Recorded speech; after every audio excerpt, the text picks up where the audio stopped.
Good evening, everybody. This is Travis Peavy with the DLE and Sons pregame show. We come to you live tonight from the campus of Mcintosh County Academy, where your Bacon County Red Raiders come over here to Darien, Georgia tonight to finish up their regular season in, we hope, in high fashion. We come to a team that has not won a game this year, the Mcintosh County Academy Buccaneers. But as we look at them warming up, we can tell that there's some athletes on the field, and this is their senior night. They're honoring their seniors even as we speak. So we know from going into Garden City last week as we played Groves that when teams begin to defend their home turf, sometimes what appears to be an easy win turns into a fight. We had our hands full last week at Groves. We come through in high fashion with a minute and 44 seconds left as we fell behind. We got the kickoff, drove it downfield, and in a spectacular play, Drell Green came in and scored the winning touchdown with 18 seconds left, and we were able to secure and lock down a 3 spot in our region as far as playoffs is concerned. Already the playoff picture has been decided as far as Bacon County is concerned. We'll be traveling to Brooks County next Friday night to take on Brooks County there in Quitman, and we're excited about it. Lance, what you got, bud? Well, we saw last week in a Groves team that had a bunch of close contests. They were undefeated at home. This team here has had some defeats, but a lot of their games that we've played in the region and outside of the region, some of these same games that we've played and we've kind of pulled it out by a touchdown or two, they've been right there with a lot of the teams that we've walked away from maybe a little bit. And so we definitely don't want to overlook. You kind of hope that everything goes as planned and we get some extra time for some players tonight and maybe rest up for the playoffs possibly, but that's getting the cart way ahead of the horse here. We got to come out early and kind of take care of business and go ahead and put this team away, and then look to next week and kind of just take care of business here tonight, basically. Well, for the last couple of weeks, we've had the quarterback, Matt Peavy, former quarterback at Coffee County, and also has helped with student coaching. He's been up here in the booth with us. Matt, what's your keys to tonight's game? Number 13, Trey Scott. He's a 6'5", maybe a 6'6" senior.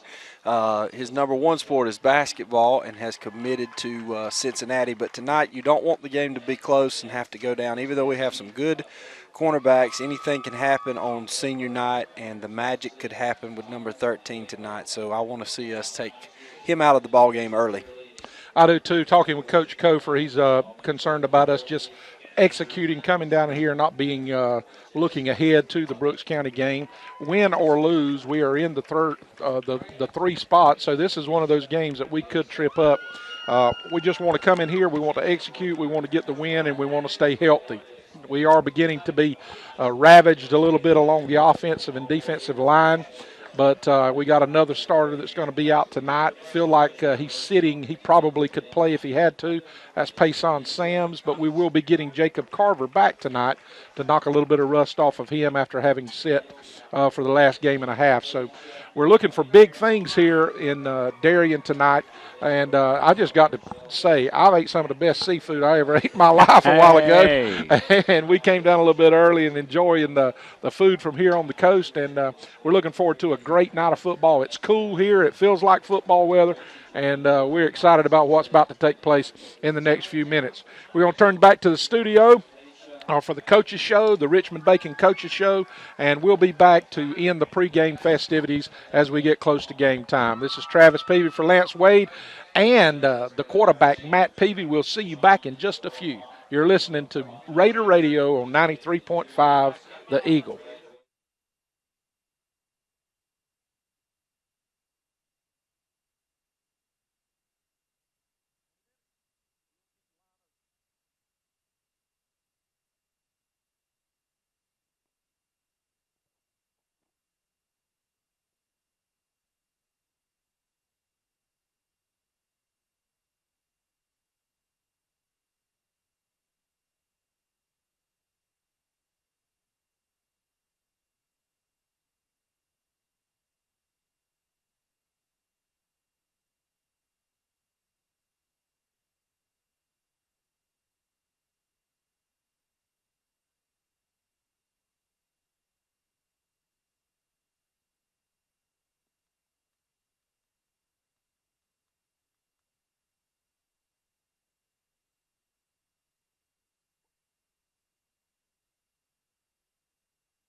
cheerleaders, and whoever participated in this game tonight. And Lord, remember the boys and girls in the military. And God, please bless America. All is blessed. We ask in Jesus' name. Amen.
Walter.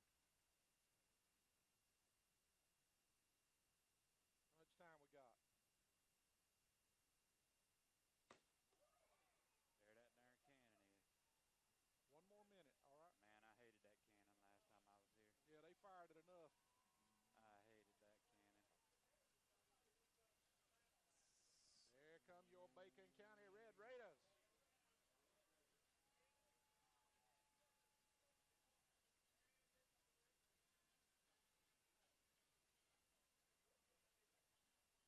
Pre-game prayer. Ooh.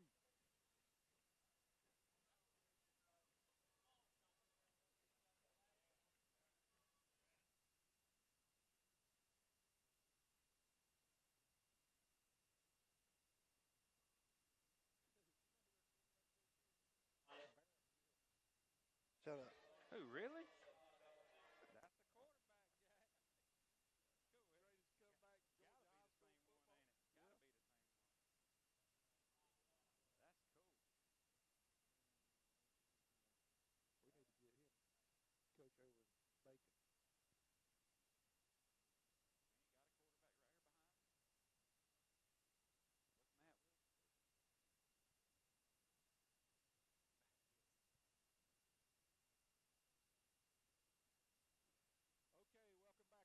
As our teams take the field, it looks like Bacon County is going to be receiving. We got Tron Folsom back deep along with Mr. Everything, Drell Green, as they line up. As you look, we've got black hats on with white shirts and black pants. Man, we look good out there, and I'm ready to get some football underway. I've been scared one time by that cannon already tonight as they sound that thing off when the Bucks took the field here over in Darien, Georgia. I don't know if y'all heard it back in Alma, but that sucker went off, and I jumped a little. I hope that's the last time I hear that thing tonight. I do, too. I got tired of hearing that thing last time we were down here 2 years ago. We had a very tough game on our hands 2 years ago as they threw the ball at will and they ran the ball at will. A little bit different situation here tonight, we hope. They punt returned it at will as well. Special yes, teams, they did every aspect of the game. The kick is off. It's at the 20-yard line. It's going to be returned. He hits the seam, and he bursts forward up to the 30, the 40, right at midfield, and he's going to be stood up right at the 50-yard line. He hesitated there for a minute and saw the hole and just shot through it. Great return. Short kick, and Tron took advantage of it. Number 9, Devin Williams for the Bucks, brought him down on the tackle. And I don't like what I'm seeing. We got big 77 Trevor Williams is limping off the field. Maybe he just turned something a little bit. I hope.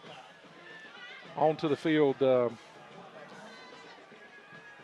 Let's see. We got Aubrey Carter at quarterback. That's just what we didn't want to do tonight, is start having more injuries pile up for us. Aubrey Carter's in at quarterback, 4 wide receiver set. Drill comes in motion, left to right. He takes the handoff. He's up to the 50, crosses midfield, and then gets dragged down for about a gain of 3. It's going to be 2nd down and 7. They took Trevor over to the bench, and they're looking at his ankle over there on the sideline. Doesn't look good right now. No, he was hobbling pretty bad. He was able to get off the field by himself. We got trips to the top. We're going left to right on your radio dial. Hand Aubrey the ball Carter off. puts there it you in. go.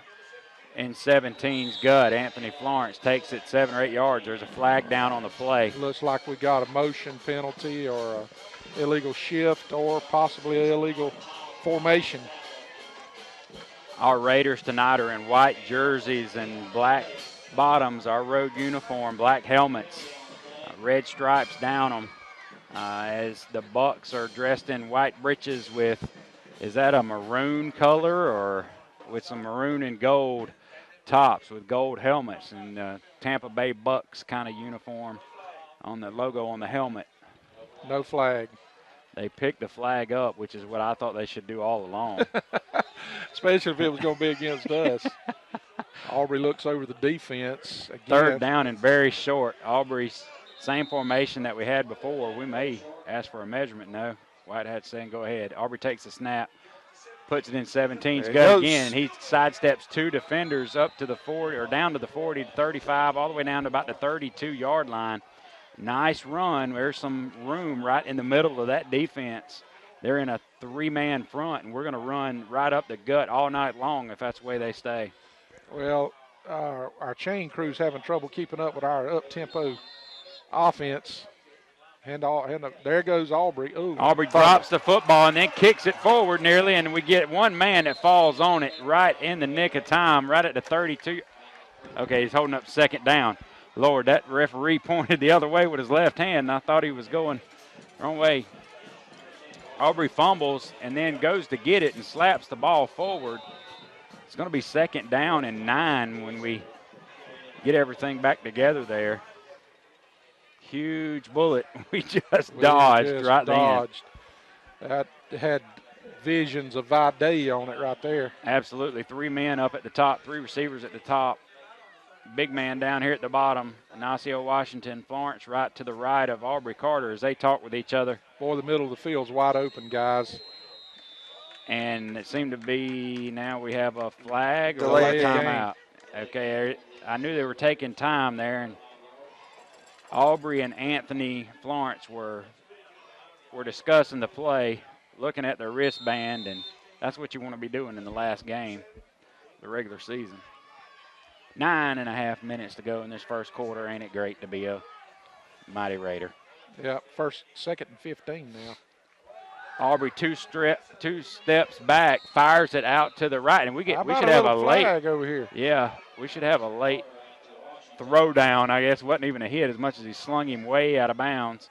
Yeah, good for about a 9-yard pass. Nice little play right there, Lance. Aubrey just took 2 steps, fired it out to the right sideline. And for the Washington first time caught since it. the Charlton game, it looks like we got Fitchett in the game. Brody Fitchett, 21, in the ball game. We've got 3 men to the left and 2 to the right. Ignacio Washington comes in motion. We give it to him. He's off the left side. He's got room around the left side. Tries to get the corner and is brought down close to the 1st down yardage marker. It's going to be about a yard short. It'll be 4th down at about the 21 for our Raiders. In comes a big package, if that's what you want to call it. Looks like we're going to have 3 running backs in. We're going to put Drell in at quarterback. And bring Jacob Carver in behind Drell in a loaded pistol formation here. Touchdown. It would be shocking if Drell turns loose of the ball. He does not, and he's going to be gonna dropped lose. short. They overloaded that right side, left side of our defense, and they had 3 men back there. They watched some film, boys. Yep. No shocker to what we were going to do right there. But Drill was not even able to get it going. Great stand by Mcintosh County here to start this ball game. I felt like Drell got impatient there. Yeah, he didn't wait on his blockers, but how many impatient runs right there have we seen him take to the house, you know? Right. Big play. It looks like we're going to have a matchup out here all night with big Trey Scott. We've got 6 essentially on the line of scrimmage. And he's put in the gut, and that's 1 tackle for loss right there. I don't know who was in the backfield. Anthony Florence. Anthony Florence. No, that wasn't Florence. Kayvon. Somebody 51 or 31. 31. That's that guy. No, little man, Freeman's little brother. Cousin. Yes. Nails. Yeah. Nails. In the backfield immediately, and we've seen him make play after play at the JV level. He's in there tonight at nose guard and already having an impact. He is quick. He's in the backfield again. He misses the tackle, but he is stood up. They get about 2 yards as they come in with a high-flying offense, and they've chosen to run. Well, they've looked at the films, at the teams that's had success against us. They've been able to attack our edge, but not tonight. We're not going to let them attack the edge tonight. It's going to be 3rd down and 11 now. I like it that we have Nails right there at the nose guard position. We were talking about this earlier, Rev, how a lot of teams put a small guy up front. The Bucks are set to pass, and they hit number 13, and he's going to have pay dirt possibly as Tron's trying to catch him. He's taking the angle on him, and he just does outrun him into the end zone. And this is what we were talking about, Rev. They just threw a bomb. It was really only about a 25-yard pass. Our defender tried to not bat it down instead of playing the receiver, didn't get the ball, and then it was off to the races. We saw 13 galloping for another 60 yards. Well, the one thing you don't do is let a receiver get behind you on 3rd and long. I mean, that's just football knowledge, but we did, and here's the end result. Where we did not convert on a 4th down, we had the game or the first quarter going our way. Now we're going to have to play from behind. They're in a 2-point conversion formation here as the quarterback rolls out to the right. We're going to converge on him. Now he's going to throw. There's a flag down. He was out of bounds. The pass was complete, but it was out of bounds. But there is a flag down. They're going to call holding against them, so it's going to be for naught, and we're going to step away now. The play was incomplete, so now we're going to step away. You're listening to Raider Radio on 93.5 The Eagle.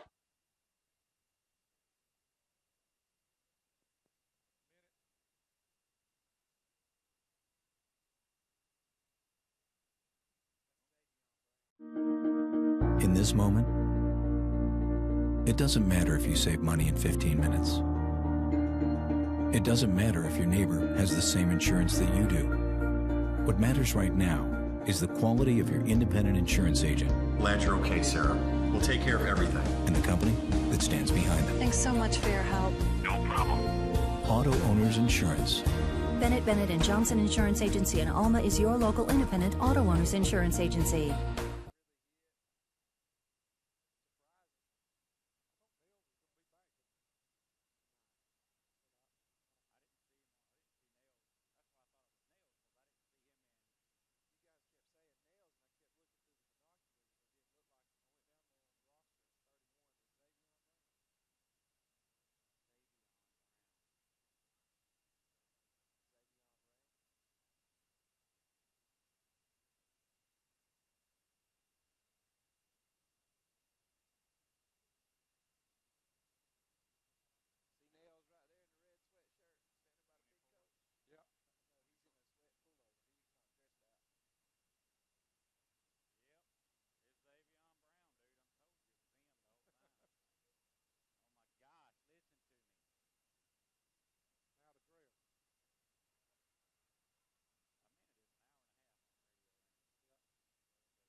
Kicks the ball off to Drell Green, and he comes forward to about the 36, 37-yard line where he stopped, and we're in hurry-up mode.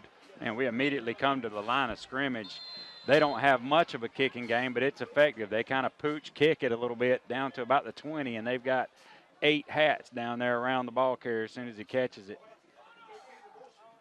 Dalton Allman goes in motion. Aubrey fires out to the left to Tron. He slips one man, has a little screen set up out there, and they had it blocked well, but the inside defenders came and got him. It's going to be a gain of about 3 yards, 2nd down and 7. It was bad timing by the quarterback there. He lollipop popped that ball out there, and that's why Tron was not able to. Well, and Tron even left his feet a little bit. He may not have needed to leave his feet. We had some kind of junk going on, and we do another screen out here to Drell. This is going to come back. He's breaking tackles, and he's down to the 40, down to the 35, and he's going to be out of bounds, but it's coming back. We had all kinds of motion and whatever else going on as the illegal shift against us. And it was. We had 3 men moving, I think, at the snap. I thought we had left all that stuff about 3 games ago.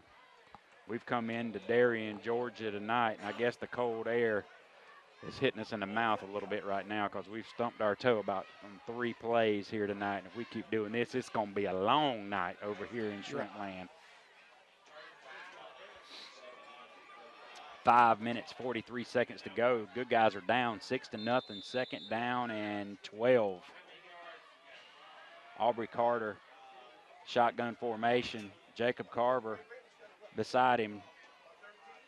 2 wide receivers at the top and bottom of your screen. Raiders going from left to right on your radio dial. Hand it to Carver. He makes 1 man miss, or runs through 1 tackle rather.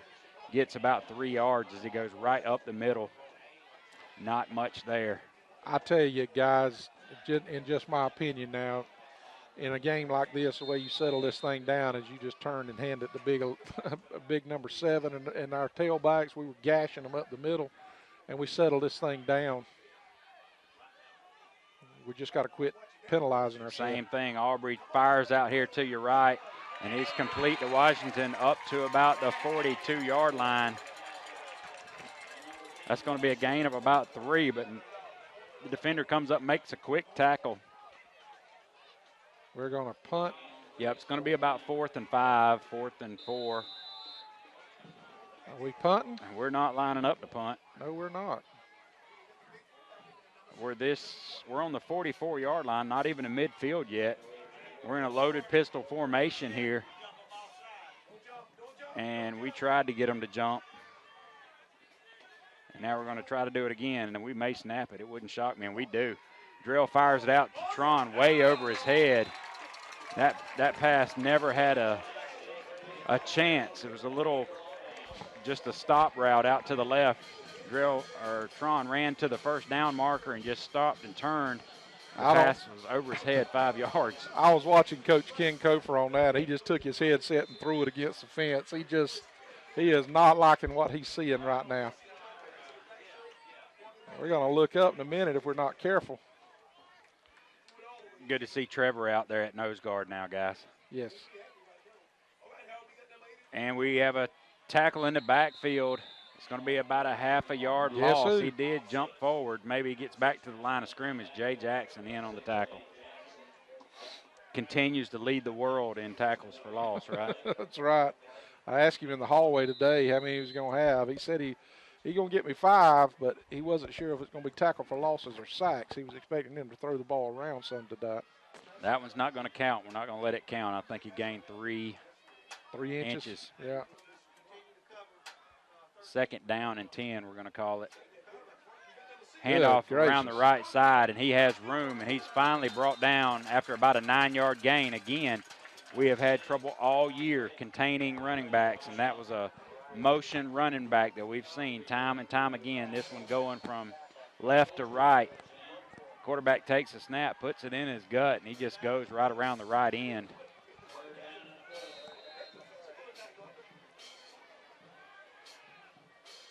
And we got Drell favoring his left arm a little bit. And when he's favoring anything, it's hurting. All right, Bacon County, we need to. Now we have a timeout, I think. Mcintosh, 3rd down and very short. This is not the way we wanted to start this ball game tonight. Matt, talk to me. Speechless. I'm telling you, it's that impressive, is it not? You know, going back, you don't ever want to hammer anybody, and especially as a coach at Bacon County High School, you definitely want to be careful what you say, but you have to question that fourth down call. And by the actions of Coach Ken Kofer, I just want to believe that was a mistake by Drill. Yeah, I don't think he had that called. He was frustrated with it all the way around, and he turns and throws it to our best athlete, but our best athlete matched up against their best athlete. Well, it was nowhere close, just all around. Bad play so far from the Raiders tonight, coming out flat. And I think you see it on defense. We got to be able to figure out how we can Cover 13. cover 13 And the corners, the edges. set At our what edges. point do you start setting edges? We hadn't set edges in 3 games. And you notice last week the way we set edges is we started bringing Tron Folsom on corner blitzes and outside blitzes from a safety position, all kinds of things. That just tells you that you have a defensive end issue somewhere. And I know Dylan Miles is really suffering from a shoulder injury, and that might have something to do with it. Yeah, that's what he's suffering from. They say he's had shoulder problems for 2 years. Third down and very short here. Quarterback's in shotgun formation, got running backs to the left and right here. And this is 2-down territory for them. No doubt about it. We have 5-6 on the line of scrimmage now. They're all going to have right. a penalty, and that's going to back them up 5 yards. Good play. It looked like the quarterback there, like maybe the center just didn't snap the ball. It's like the quarterback gave the signal, was expecting it, and then the running back got leaning and just couldn't stop. I noticed Trevor Williams on that play. He kind of almost jumped a little bit, and I think that initiated it. Third down and 5 now. Huge play, and this is probably part of the reason why you can see why this team is yet to win a game. But I'm telling you, they've come in here hungry tonight. They have nothing to lose, and they're probably going to string 13 out here wide all night long and throw some bombs to him, I'd imagine. They're throwing it to him again, and it's just a fade pattern, and he is open. He is just overthrown. And I don't know what in the world Big Man is doing. Big Man, he hasn't not got happy. off the bus yet. He is not happy out there. He was running, and as soon as that pass was incomplete, he just looks up at the sky like, come on, Big Man, what are you doing? Well, with a big, tall receiver like that, what you got to do is be physical, and we've yet to do that tonight. I tell you one thing. Fourth down. That's that was a beautiful pass by their quarterback. That ball should have been called. He threw it where he's supposed to throw it. Yeah, he laid it right up over his outside shoulder. Receiver was set up just inside the hash, and he used every bit of the field to the sideline. Now we got Spoop lined up on 6'5", Trey Scott, and that's where they go. They throw it to 13 again, and he's got it complete, and he shakes 2 and busts out to the right. And he's going to come back to the left now, flag down. Praise the Lord. Holding or blocking the back, I believe. He's finally brought down by Jay Jackson. Blocking the back, the guy's signaling, so that's going to come back some, but still going to be a first down. Still be a first down. And all 13 did then was act like he was going to do the same thing. Smart receiver used the last play to kind of fake like he was going deep and just broke it off about a 12-yard square in there, and just quarterback hit him right in stride. Beautiful play. Well, we were talking over dinner tonight. I mentioned that Big Man was going to line up against number 13, and the first response was, we're going to put Tron on him. Let's see how quick how long it takes us to go to that matchup. It's not going to take but about one more completion, and you'll see Tron on him all night. In all honesty, Matt, I don't remember that conversation. You had 2 minutes. You had 3 shrimp in your mouth. Yeah, I mean, and 4 in your hand. I was in shrimp land. The quarterback for Mcintosh is back to pass again. He throws another beautiful pass off of one of their defenders' hands, and another receiver was in the area, and he played lollipop with it all the way until it fell incomplete. Guys, we have yet to cover any wide receiver for Mcintosh. And they had evidently some kind of busted play there among the receivers. There's no reason 2 receivers should be within a yard of each other, and it almost paid big dividends for them. Like a double move. Did the quarterback pump fake on that play? I was watching. He just rolled out from what I could see. Yeah, he just rolled out. Seen his shoulders go forward. Maybe that's why I'm going to hope that's why Big Man got behind. 2nd down and 10 here, and I think it's a great timeout by Coach Ken Cofer here for our Red Raiders. We need it. We're going to take a timeout as well. You're listening to Raider Radio on 93.5.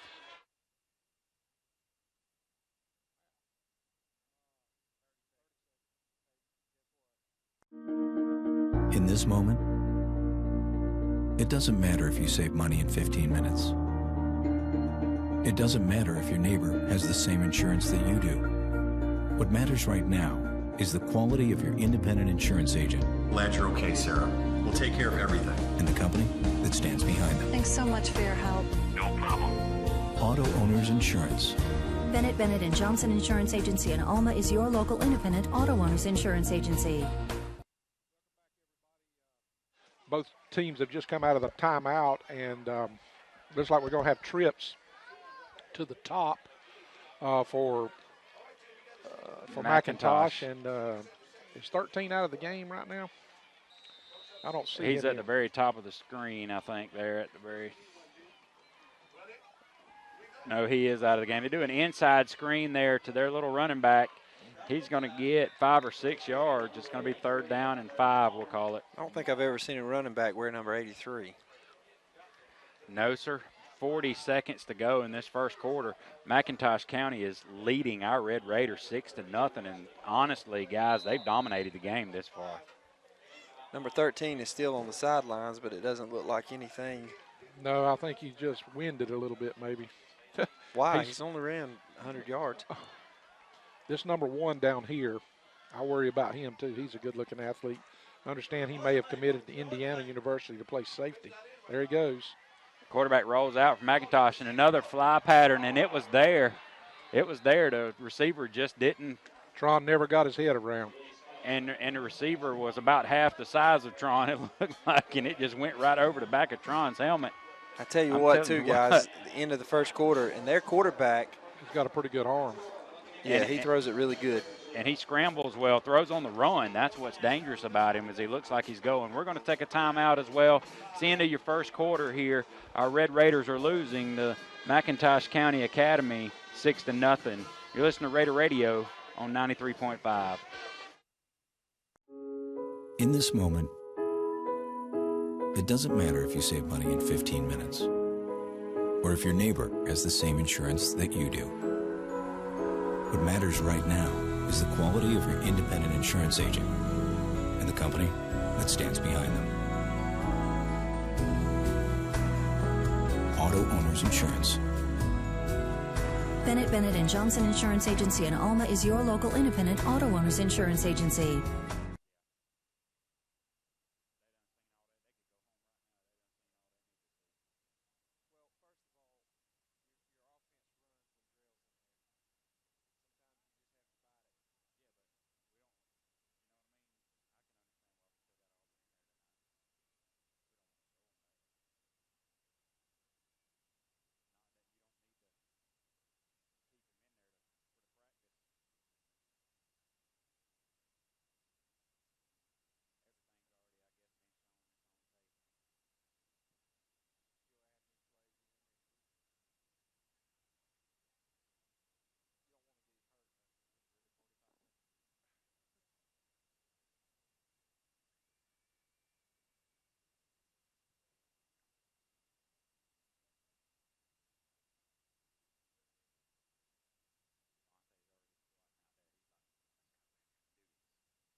The referees get the ball set, and we're fixing to head into the second quarter. A first quarter that's been dominated by McIntosh County Academy. Not what we wanted to see, but we have a big 4th down here for our defense now. It's going to be 4th down and about 5 for McIntosh at the 25-yard line. They're 25 yards away from pay dirt again, and they've got big number 13 at the very top of your screen, matched up in single coverage versus Monte Batten. Quarterback takes a snap, and he's looking that way. He's scrambling that way. He's got grass. He's got green grass in front of him. He's going to scramble. He's got 5, 10, 15, 20. He's all the way down to about the 4-yard line. It's going to be 1st and 10. Now they're going to throw a flag in. I don't know if he was. It was a late hit. Late hit throwing him out of bounds. Yeah, we Yeah, we definitely stupid play on our end. But, guys, we're going to have some trouble. That quarterback shows the ability to get outside the pocket. Yeah, he's had green grass, as you called it, Matt. He's had green grass all night long if he's wanted it. And to be honest with you, I have no idea how this team has not won a ball game. We knew they were athletic, but we keep telling you guys that every week, and we come out here and perform. How many times can we say? I mean, we can't really tell you that a team that hadn't won a ball game is athletic. So, Well, it's the truth. They're athletic. it's 1st and goal at about the 2. They get it and go right up the middle, Touchdown. and they're going to go in for a score. Yep, now they're going to give it to him. Nothing to it. I've already heard that cannon 2 more times, and I wanted to hear it tonight. 12-0. McIntosh County all over our Red Raiders. And they are all over the field, running and throwing the ball. Right now, though, Yeah, they're having a fun time, and they have nothing to lose, do they? that's the scary thing when you play teams that are 0-9 on a senior night, and you're going into the state playoffs already sealed. That's just a scary thing. Come in and stuff like this happens.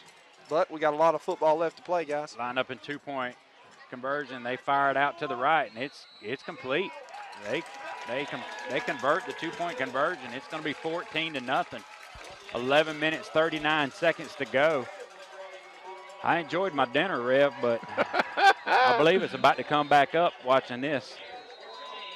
Coach Ken Kofer is going to bring all the guys in. He's had enough. I don't much blame him. And here's the deal, guys. I'd like to say it was all just, a couple of plays to 13, and, the quarterbacks made a few good plays, but their line of scrimmage. Well, we had the game under control when we did not convert, and then they hit that long pass. That set the stage. That set the stage. Otherwise, we've let them back. We've let them into the game much like we did Groves last week. Momentum is not fair. No, man, that's a good statement right there. And Coach Kofer has had all of this he wants to see. And comes Anthony Florence, the first one running and sprinting to his position. Always the first one. That young man's. You don't have to worry about him quitting. Yep, he's had a heck of a career as a Bacon County High Red Raider, I promise you. He's enjoyed every minute of it, hasn't he? He sure has. So far, there's something about this stadium that doesn't like us. We're fixing to turn it around right here, but still, you don't want to see us start this way. It just says something about your football team when you come out here and I don't know. I don't know. If I'm 0-9, I don't know that I don't try an onside kick right here. I'm going to really try to put a dagger in somebody's heart. That may be a reason you would be 0-9. Just kidding. They pooch kick it to Drill all the way at the 20-yard line. He's holding up, trying to wait in for a block, and now he spins out, and he gets up to the 37. Tries to squeak through there. I thought he had for a moment. I think it's time to give a dose of number 3. Yeah, if we want to win. Number 11's in at quarterback. Sending the signals out. 2 wide receivers up to the top and the bottom. Wesley Cothran, number 32, in at fullback. He's had a pretty good year for the Raiders. McIntosh County still in this 3-4 or 5 or 3. Yeah, I guess there are 4 there. 3-4 look. Aubrey walks to the line. Now we get the snap. Aubrey rolls out to the right, fires it out to Green over off of his hands, and no, it's not anything the quarterback can do about that. A McIntosh County defender was coming up as that ball just did make it out of bounds. If he would have caught that, it was a safety coming up and almost got it and took it to the house. That would not have been nice. 11:29 here, 14-0, and we're struggling. 2nd down and 10. Aubrey brings big man in motion, or Dalton Allman. Now Aubrey fires right down the middle, and he's got a receiver, but he goes over his right shoulder instead of the left. Nothing doing, falls incomplete. His pass is intended for big man. He was there. It was just, I don't know if it was a bad angle that he took or. I think big man found the ball late, I think is what it was. That's what it was. And it didn't look like big man's typical effort. when you have no safety in the middle of the field, you just leave the ball out over the middle of the field. And Aubrey that time with no safety threw it back up the seam, and Maybe didn't put enough air under it. probably so. 3rd down and 10 for us here. That's it. As we had a man move early, they don't call it. High pass to Tron Folsom, and he does not bring it down. It should have been called. It would have been a difficult catch, but it hit him in his hands, and it's going to fall incomplete. It's going to be 4th down, and Coach is leaving Aubrey out here like we're going to go for it. We have seen one time earlier in the year back at a home game where Aubrey took the ball and tried to pooch it, and it went about 4 or 5 yards, I believe. McIntosh County was in punt formation. They run up. Now we're running everybody in. They're going to run their defense back. It's a great day to be a offensive special teams coordinator around here. Now we're going to line up and we're going to punt the ball. And we kick it straight up in the air, and it's going to come down about 5 yards, 10 yards. It's going to roll down at the 35-yard line. I guess we're going to get 10, 25 yards out of the punt. It's going to be 1st and 10, McIntosh at the 35-yard line, and I'm down here, guys. Me too. Well, on that play right there, I mean, you know, give Aubrey credit. Throws were not perfect, but we are playing high school football, and it hit them in the hands. On 2 passes, definitely should have been caught. The 3rd one could have been caught. You know, I was looking at that. I felt like if he threw it a little bit lower, that guy may have had a chance to knock it down, tip it in the air. McIntosh County put it in the upback's hands, and he is tackled immediately. Trevor Williams. Trevor Wilson in the backfield, 5 yards deep. As soon as the quarterback put it in the hands of the running back. Somebody got tired of it. But, you know, their best play or their best down and distance is 3rd and 15. I mean, that's where they've converted. Because then they're forced to throw it up to to 13. That's been their best play all night long, and we still kind of keep him in single coverage. I would have 2 men on that guy all night long the rest of the night. We still disrespect him by putting 1. And he drops back, and he's going to look to pass it, and he throws that right down the middle of the field. There. The quarterback just took too long then. He looked drill off. He looked to the left and then tried to fire it back down the center, but it just took too long. He was so wide open that he stopped in the middle of midfield. Well, I was going to say, if he had kept running, he would have been, the quarterback made another good throw there. But we still got a little pressure there, so we're turning it up a little bit on defense. Their offense, guys, if you're looking at this, they run a spread attack. It's obvious and a lot like what we do. They're going to come out this time with doubles down to the bottom of the field. It's good to see Payson Sam's out there. Number 13 on an island with Spook batting at the top. Number 11 takes the snap. We're moving our defensive line all around now. And Xavion Brown, who has been in the backfield twice already tonight, was putting pressure on the quarterback again right there. We thought that was Nails. It was Xavion Brown. Yeah, he's quick, little old cat, ain't he? Love it. And it's a good change of pace, and apparently that's the backup for Trevor Williams tonight. 4th down, as we had some pressure on the quarterback, he threw it out to the right, scrambled to the right, threw it out to the right, incomplete. It was just short. I know they're going to punt here. There's no way they're not going to punt here. Not with a 14-point lead. They've got 13 to be the punter, I suppose. Yeah, and he was booming it in practice. It's good to see that all of our linebackers are back in on that last series, even though Payson's been playing some. He played the whole series that time. No pressure, allow him to free kick it. Drell's going to field it at the 37. He's got room, and he runs right into the middle of their defense. He had all kinds of daylight up this left side. I saw it. Yeah, I did too. I mean, it was wide open, Drell. Come on. Sometimes it's a little when different. It rains, it pours on us. I'm just telling you, sometimes it just adds up and adds up and adds up. I'm being facetious a little bit there. It's a whole different story when you're down on that ball. It is. On that ball field, and those guys are coming at you. But regardless, we have great field position. 1st and 10 on the 42. Now we got Drell in at quarterback, and we're fixing to go down and score. In our stack pistol set here. That's it. Drell puts it in Florence's gut, and he goes for 4 yards. Nothing pretty, maybe 5 as he falls forward. Nothing pretty. We just attacked that 3, 4, 5 defense. It's just a linebacker. They put every athlete they can on the field kind of deal in high school football. We snap it immediately again. There goes Drell. Right.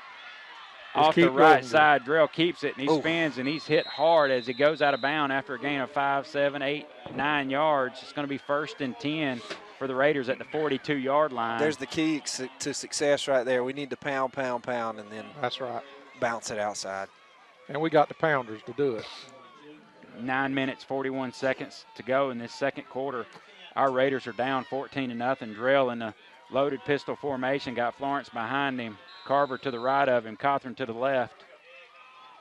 Wide receivers at the top and bottom. Drell back to pass. There he is. He's got Tron Bolson wide open in the middle of the field, and he overthrows him by about a half a yard. It hit Tron in the left hand as Tron seemed to take a wrong angle on that, like he was cutting in. It almost seemed like he slowed down a little bit. Well, I could tell as soon as he let go of that ball, I could tell that Drell didn't put enough air underneath it. He threw a little too much. But, hey, it was close. So that's right. He had 5 yards on the defender. That pushes a defense back always. And now we go right up the gut again on 2nd and 10, and it's Anthony Florence for a gain of about 6. I'll tell you how tough Anthony Florence is. He's played with a broke hand all year long. I tell you what, Big Akeem just got Anthony Florence a dose of him in the back. 3rd down and 4 as we snap it again, and it's Florence again. It's going to be for close, about guys. 3, 4 yards. I think they're going to come in and say it's going to be a 1st down. And you see, folks, we're calling the game as it happens. There's no time to even breathe here. The referee back is to the line of scrimmage. Holding 4th down. He's holding it up, 4th down, and that's. Now they're going to measure. Yeah, they're going to measure as we call for a measurement. Can I just tell you that I know I sound like negative Nanny tonight, but the chain gang, they're struggling. They got 3rd down. It's 4th and 1. It was 2nd down. They can't keep up. Well, bless their hearts. If they ate as much shrimp as I've eaten tonight, I'm telling you. That's what it was. I got some mercy on those guys. They don't look like they've been doing the chain gang all year, if you understand what I'm saying. They some healthy boys down there, Matt. Ain't everybody young and spry. Yeah. I'm glad they measured it. That was good. Me too. That's a good eye there, Lance. Yeah, you called 1st down. 8 minutes and 50 seconds to go in this first half. We've been beat up all game long. When you grew up a Lowndes County fan and watched that 3.5 yards every play. No, that's what I'm saying. You know what a 1st down, don't you? Wing T. Wing T. Our most successful offense is this stacked pistol set with Drell. Carver dances to the right. Drell drops back to pass, and he's throwing it right down the seam, and he overthrows big man. I tell you what, they've got some athletes. They're running with our guys. They're not getting separation. When they're covering them, they're covering them. And he broke open at the end But he did break open, yeah. It was just 2 yards? 2 feet out in front of him? Yep. Man. Big man has that gear where right at the end, he has that extra little bit every time, doesn't he? To get that separation. We'll catch one in just a minute. Dalton Almond split out wide to your left. We go in this wildcat formation. Go, Jacob. Jacob Carver gets it, goes off the left side, and he's hit after about 3 yards. It's going to be 3rd down and 7. We're in 4-down territory. We're going to call it 3rd and 6. We're going to try that again. 8:31 here left in the second quarter. And he goes off the left side, and he's got room, and he's going to score. He's going all the way in. Well, he Touchdown. He did get in. He did get in. Touchdown, Bacon there you County. Go. Good job.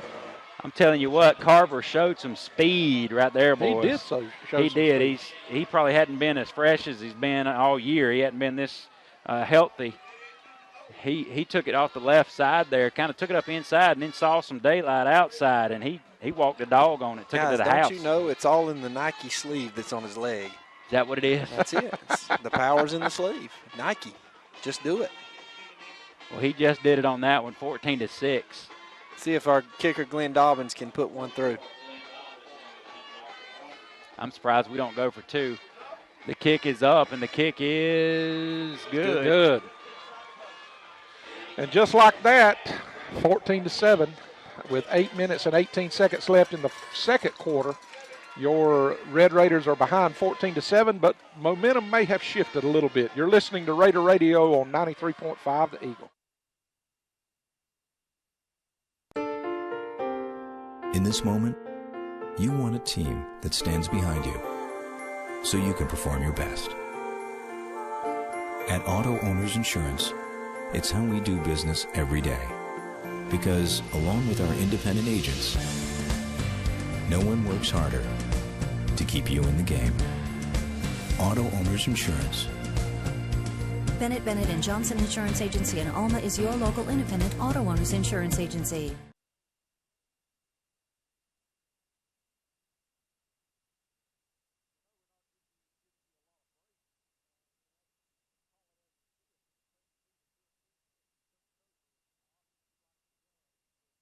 As fast as you can possibly run it, and so that's what we're doing. And already it's we're about to kick off. Glenn Dobbins is lined up. He's about to set the ball down, and that looked a little bit better.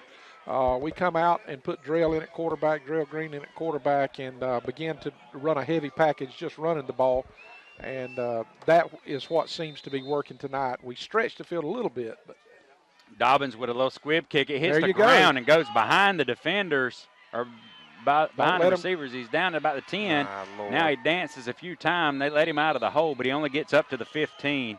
It's going to be 1st and 10 for Mcintosh at the 15-yard line. That was the perfect kick, was it not, it guys? was. That was the ugliest pretty kick I've ever seen. I'm telling you, we'll take that every time. Maybe I should have said that's the prettiest ugly kick I've ever seen. That's right. He line drived it right between everybody a little bit and took it all the way down. Now our defense just needs to answer here, seal the deal. And I think the key to that last drive for us, guys, was just simply the pace that our offense was operating in. I We think so. didn't give them a chance to do anything, and we just kept hitting them and hitting them and hitting them and hitting them. And sometimes we get ahead of ourselves. We get going too fast early in the games, I've noticed, and that was a very good pace that last series. Their quarterback flings it out, and That's that a could fumble. be a backwards pass. They're going to save forward. Boy, that sure did look Yeah, he backwards to threw. me. He threw a little flare out here to the right, and y'all was tracking with you, brother. Well, I know Payson Sam's was a game-time decision, but he was out there and he played that ball perfectly. He stepped in between two blockers, and if it had been completed, it was going to get ugly because he was about to knife somebody. It's good to see him back out there. He's a little bit gimpy on a bad ankle, but I think Coach Ken Cofer may have been trying to hold him out to get him completely well, but he had saw about all of this mess we called a defense early on. He saw all of it he wanted. Now Payson's lining up to blitz almost. We had him in the They hand it off. We still have him in the backfield. He hasn't gone anywhere. And now he gets slammed down after he squirts up for about a 1.5-yard loss. Demetrius and Tron, yeah, they met him. We had him dancing 5 yards in the backfield, and we let him back to about a 0.5-yard loss. It's going to be 3rd down and 10.5. They bring in Kayvon Brown. Dylan Miles goes off the field on this big 3rd down. And Zabion's down there. Are they cousins? I don't know. But they're both on the line of scrimmage, and it's looking good to me. We've got 3 on the line and 3 linebackers. We need to keep. Quarterback's back, and Brown has got the quarterback in his grasp. He's going to There bring you him go. down. Great play. We got some coaching going on. That's with our that freshman defense. linebacker, guys, that we put at nose tackle right there, and he just outran their blocking. He shot the gap. We only had 3 men on the line of scrimmage. They allow a sack with 3 men on the line of scrimmage. And I can tell you, as Brooks County scouting us tonight, that that is a concern of theirs. I'm going to go ahead and tell you. What's that? The speed of these young kids, Yeah, we got some speed. which we've not seen this much tonight. Maybe they're just giving these guys some rest, but I like what I see. 4th down for Mcintosh deep in their own end. We need to go after it. Yep. Big 13. Trey Scott standing on his end zone to punt the ball away. Tron's going to be back deep this time instead of Drell. High snap. We put a little pressure on him. Tron lets the ball bounce twice, 3 times now. Oof. Picks it up, and he heads out to the right side. And if he can get the corner, he's got something. Oh, we're and going to he have just does not get it. It's going to be, he gets it all the way down to about the 37-yard line. It's close, wasn't boys, we're lucky. Jay Jackson come flying, a guy that was totally out of the play, had been it? outran. 10 yards behind the play, yeah. And he hit him. It was lucky he didn't get called. You never block behind the play. Grace. 6:13 here in the second quarter. Lance, 14-7, and we're on our side of the field. They're running somebody off the field. Big number 72. Yeah, he's as fast as some of our running backs. Same formation that we had on the last drive, guys. This loaded pistol. Drill follows everybody right up in the hole, and he's going to have 6 yards, 7 yards. It's going to be second down and maybe 2. He may have gotten 8 as he fell forward. You know, we talked last week about how high Drell runs. Drell, if you watch us and listen, please get behind your pads. Yeah, he's got 8 yards. Second down and 2. Yeah. And he breaks it out to the right a little bit, and he's held up as they spin him down. He just couldn't break free of the outside contain there. It's going to be third down, and we're going to call it a yard. That man had a grasp on him. Somebody's down for I'll tell you what, the also, Bucks. the thing that drives me crazy about Drell and Tron both is when they're making plays in the heat of the moment, they stretch that ball out there, and that is just not something that you want to see. Number 4 is down for the Bucks. Jonathan Jason, the Yeah. linebacker, he's a sophomore, and he's favoring A leg. His left leg. And we're going to take a timeout here. 5.5 minutes to go in this first half. Your Red Raiders are down 14-7 at McIntosh County Academy, but we're driving. You're listening to Raider Radio on 93.5.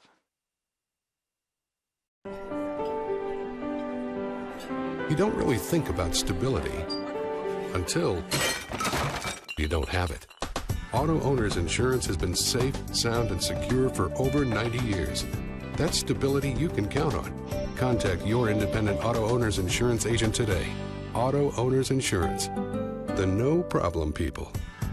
Bennett and Johnson Insurance Agency in Alma is your local independent auto owners insurance agency. You gonna eat that?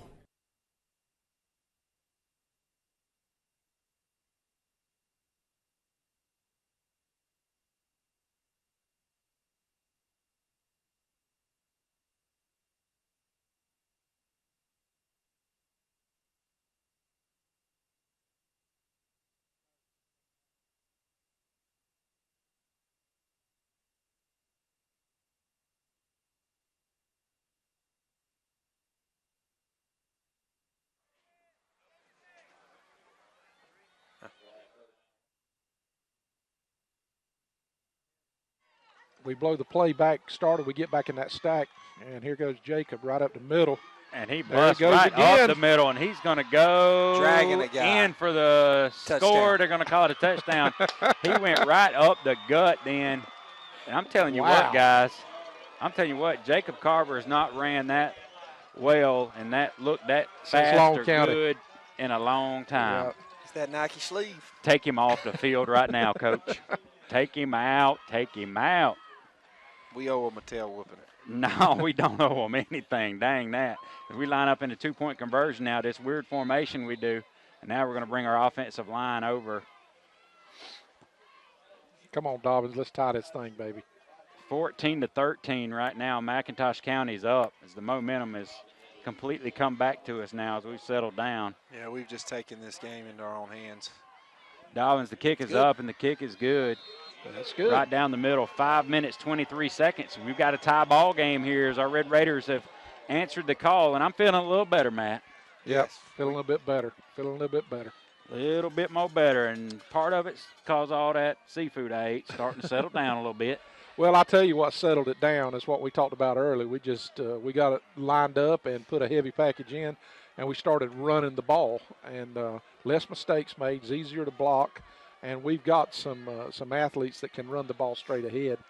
And we threw enough to keep them honest. Let's talk about something. All right. As bad as I want to admit it, and this has been something we've talked about off the air, as we line up to kick it away to them, 5 minutes, 23 seconds to go, tie ball game.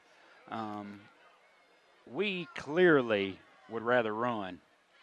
You know, we would rather run, and as a football team, you look at us out on the field, it's like natural You know what I mean? We stack it up and we run. We're getting yards. We're going.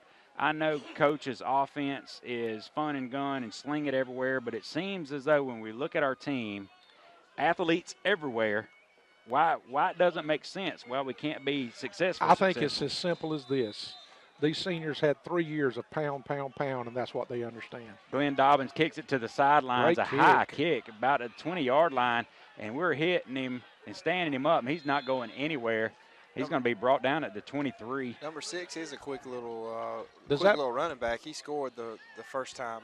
Matt, does that make sense? Why we're more comfortable running the football than we are throwing it? It could. Yeah, opinions are opinions. Even when we have, we just don't execute in the passing game. Either quarterback, any quarterback that we've seen, we're looking at wristbands. We're looking. It's like nobody's on the same page. You know what I mean, or something. I mean, it just doesn't. I don't know. I'm not an expert, but you just look at it, man. When we line up and we go to running, it's like we fall into our own. You know what I mean? And we're just taking it. They scramble out and they hit 13. No, that's 84. Another big lanky receiver. I had trips to the right on that and just rolled the quarterback into the strength and rolled us up underneath. And to be honest with you, they had a guy deep and the guy out in the flats that he hit for a first down. And all Drell is doing is playing way back and trying to read the quarterback, and he's going to get one before the night's over. I have no doubt, but he's basically not playing anybody as much as he's playing an area 1st and 10, Mcintosh. Just watch the middle of the field. 5 on the line of scrimmage now. High snap. Quarterback's under some pressure. He steps up by all of it. Passes on the run, and they give it to big 13, and he's off galloping across midfield, the 45, the 40, down to the 35-yard line. Another big play by this receiver. You can see why he's going to be playing some basketball. Just not very good defense there. The quarterback was scrambling, but both of our defenders, the guy in the flats and the guy on number 13, come up to the quarterback and credit the quarterback for just dumping it off to number 13. And he was close to the line of scrimmage. Very close. Every part of your body has to be past that line. It's just undisciplined defense a little bit. You got one guy who's a quarterback watcher and then the other guy guarding the receiver. They bring number 6 in motion from the top of your screen, pitch it out to him, and we have somebody in the backfield, but he breaks loose, and he's going to break free all the way down to 30, to 25, to 20-yard line. We're going to have offsetting penalties here. And he's brought out of bounds. Yeah, I believe they had 2 in motion at the start of the play. We have holding on the offense, number 77, and then Drell Green's going to get flagged for a 15-yard personal foul. I don't know if those offset or they enact both of them, and they're going to get about 10 yards. I'm not sure how it works in high school. That's a great crackback block on one of their linemen who come back and got Jay Jackson. Yeah. Holding. Okay, so it's going to be a holding, so that's going to make it a little better. Face mask on them, both of them offset. It's going to be first down. And a replay of the first down. So I hate that, don't you guys? I hate that. That wipes away about a 20-yard gain by them. I'm sad about those. That's the nicest offset penalty we've had all year, I believe. Sure is. They do get a read, dude. As we got to get a little pressure, maybe a little spy on this quarterback because he's starting to cause us trouble with his feet. We still have our freshman in on the line as well. And he rolls out to his right, and he throws to number 7, and he drops a dime down at the 10-yard line. He's going to be tackled there, but, man, that quarterback threw it was like a little butterfly that just fell right in. That was something that Aaron Rodgers couldn't have done any better. He's definitely in the zone tonight. He is baiting. That's just a good play. He's baiting our cornerbacks. That was amazing. He scrambled out, folks, to his right, and, he just threw it as soft, the nose of the football straight up in the air, and it just kind of fell right down. What's impressive about that is he threw it to a spot where he knew his receiver was going to go. I think they're going to call a timeout. No, we call a timeout, which is probably not a bad move. 1st and 10 for them on about the 10.5-yard line. They can get a first down at the half-yard line. 14-14, 3 minutes, 51 seconds to go. You're listening to Raider Radio on 93.5.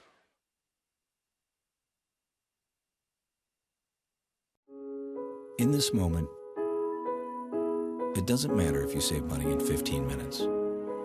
or if your neighbor has the same insurance that you do. What matters right now is the quality of your independent insurance agent and the company that stands behind them. Auto Owners Insurance. Bennett Bennett and Johnson Insurance Agency in Alma is your local independent auto owners insurance agency.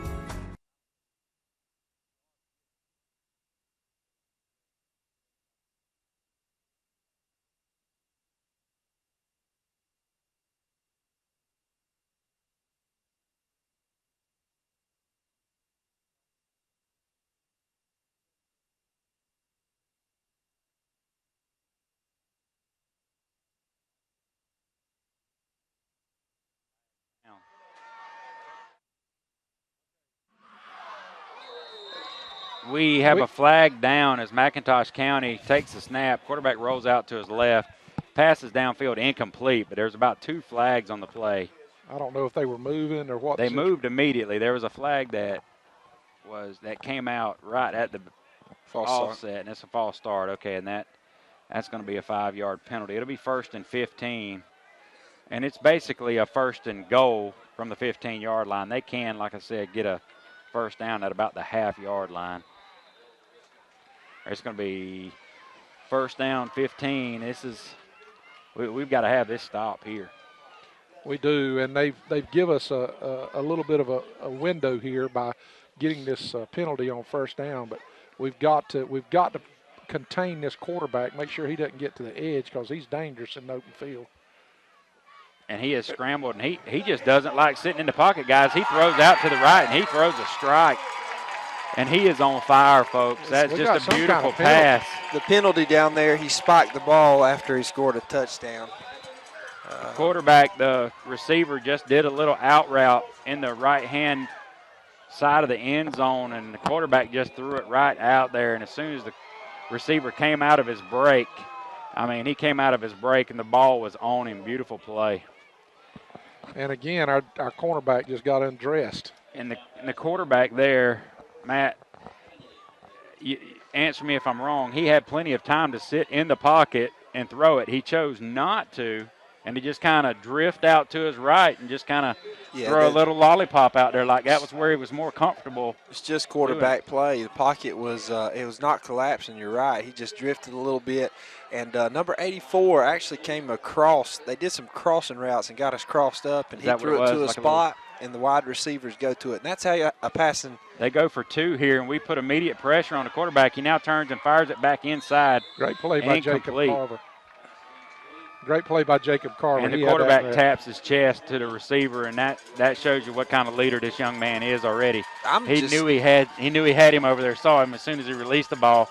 Taps his chest, says, "My bad, I'm scared." I'm just, I'm kind of wondering why these guys are sitting at 0-9 here, and, because I tell you that the way they execute their passing game is really, really well coached. And we've heard nothing but these guys up here hammer how they don't like their coach, but your quarterback understands that you throw to a spot, and your receivers understand the timing, and they get to the spot, and that's why it's 20-14 right now with 3:33 in the second. Let me ask you a question. This shows my not knowing football and the rules like I should these days. Don't keep up with them like I should, and I hate to admit that. But if they're going for 2, could we have taken that 15-yard unsportsmanlike penalty on the extra point? Well, we probably could, but we didn't think that they would be going for 2, I don't guess. I guess they've gone for 2 every time, haven't they? I mean, 1 point may wind up being the difference in this game. Of course, they missed it anyway. That's beside the point right now. But I sure would rather them have a play from the 15-yard line than the 2-yard line. I'm almost positive. I'm not 100%, but I'm 90% positive that they have a choice there. The coach has a choice to choose whether to take it on the kickoff or right then. And we should get this ball in good field position. Yep. Drill has it, and he's waiting on his wall, and now he shoots up in there. I love it, and he's trying to spin out of it. He's going to cross midfield, get down to about the 46-yard line. It's going to be 1st and 10 for our Raiders at the 46. Well, we are really, really slow in developing our wall. tonight, and our guys are waiting. Yep, and we're going to run to the line of scrimmage here is what we've done all night long is we've got Drell back in the loaded pistol formation, and he's just going to run to the line of scrimmage. Number 8, Franklin Brinson is out at wide receiver. Drell Green going to put Anthony Florence in motion. He hands it to Anthony up the middle. Anthony busts for about a 5, maybe a 6-yard gain, and a good run right up the gut of this MCA Buccaneers defense. This is definitely where we're more comfortable. Jacob Carver in at fullback, and Wesley. Yeah, this loaded pistol formation, we're ready to go. We're ready to play ball, and we give it to Florence again off the right side, right up the middle, and he's got 7 more yards. It's going to be 1st and 10, and you just see a comfort level here with our offense. Everybody lines up. It's like, okay, boys, we're going to line up. We're going to hit them in the mouth. Don't think. Don't worry about where you go. You go hit that guy in front of you, and let's go down the field. And I think we seem to play better when we do that way. This time, Big Akeem, number 73. That was obvious. The biggest man on the field. Jumping off. Now he's going to drop down and do some push-ups. I hear you, big man. I love it. I love it. Those push-ups look kind of hard. That looked kind of like what I'd look like if I was down there trying to do some push-ups. Can you do a push-up? Easy. Easy. 1st and 15. I did some cross-fat for a while. There he goes. Oh, he almost. Florence off the left side. He had some daylight. He cut it back up in.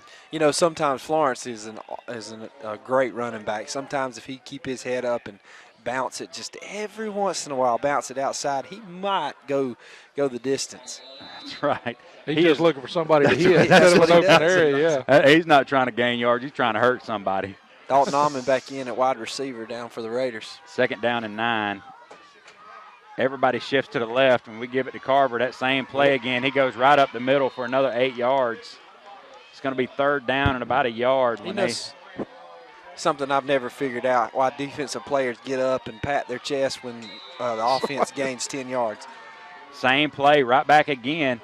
And Carver again, he's going to break off the left side for about 3 yards. McIntosh County knows this coming. And they've got a big hammer knocker down there, 72. What will he go? He's nameless. You don't have a name. Carver got up kind of limping there a little bit. I think they're dragging on that bad leg a little bit. If they put supercalifragilisticexpialidocious on his name, I don't believe it would have any problem fitting on the back of his jersey. And we have late flags going here, and we have delay of game against us. A delay of game, and that's on our ball boy. That's on our ball boy. Yeah, our ball boy wasn't off the field when we snapped it. And they called a delay of game on us because we snapped it early. Don't hit up our ball boy. That's Doc's husband there.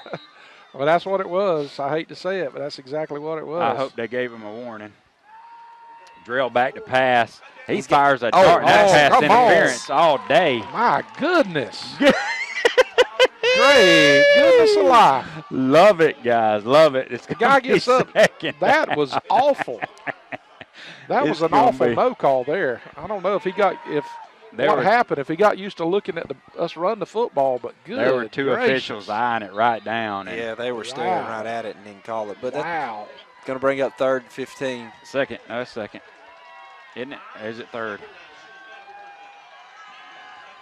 I'm thinking it was 2nd, but it might be 3rd. I can't remember if there was another play. We give it to Carver.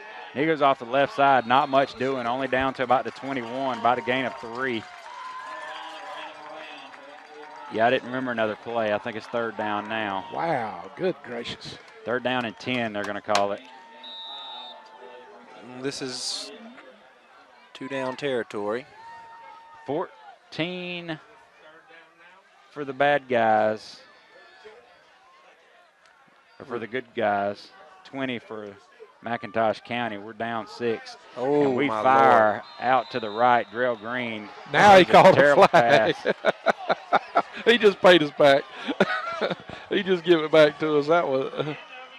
He knew he messed up before. And yeah, that should have been called 3 plays ago. Straight. He literally called a penalty for tackling. Number 2. He gave it back to us. Everything's square now.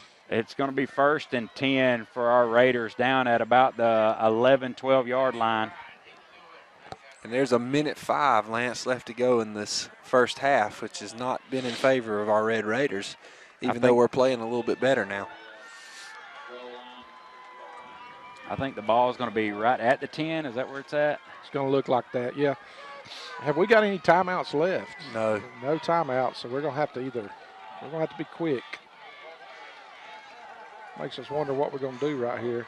I'll tell you what we're going to do. We're going to run it in the second half. Drill drops back, and he just takes off, and he's nothing doing as it closed up quick. We got a first down, though. I thought it was first down already. No, they had it marked at 3rd. That's right.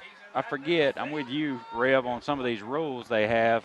It's not an automatic first down. In every other division in football, it's a first down if it's a pass interference.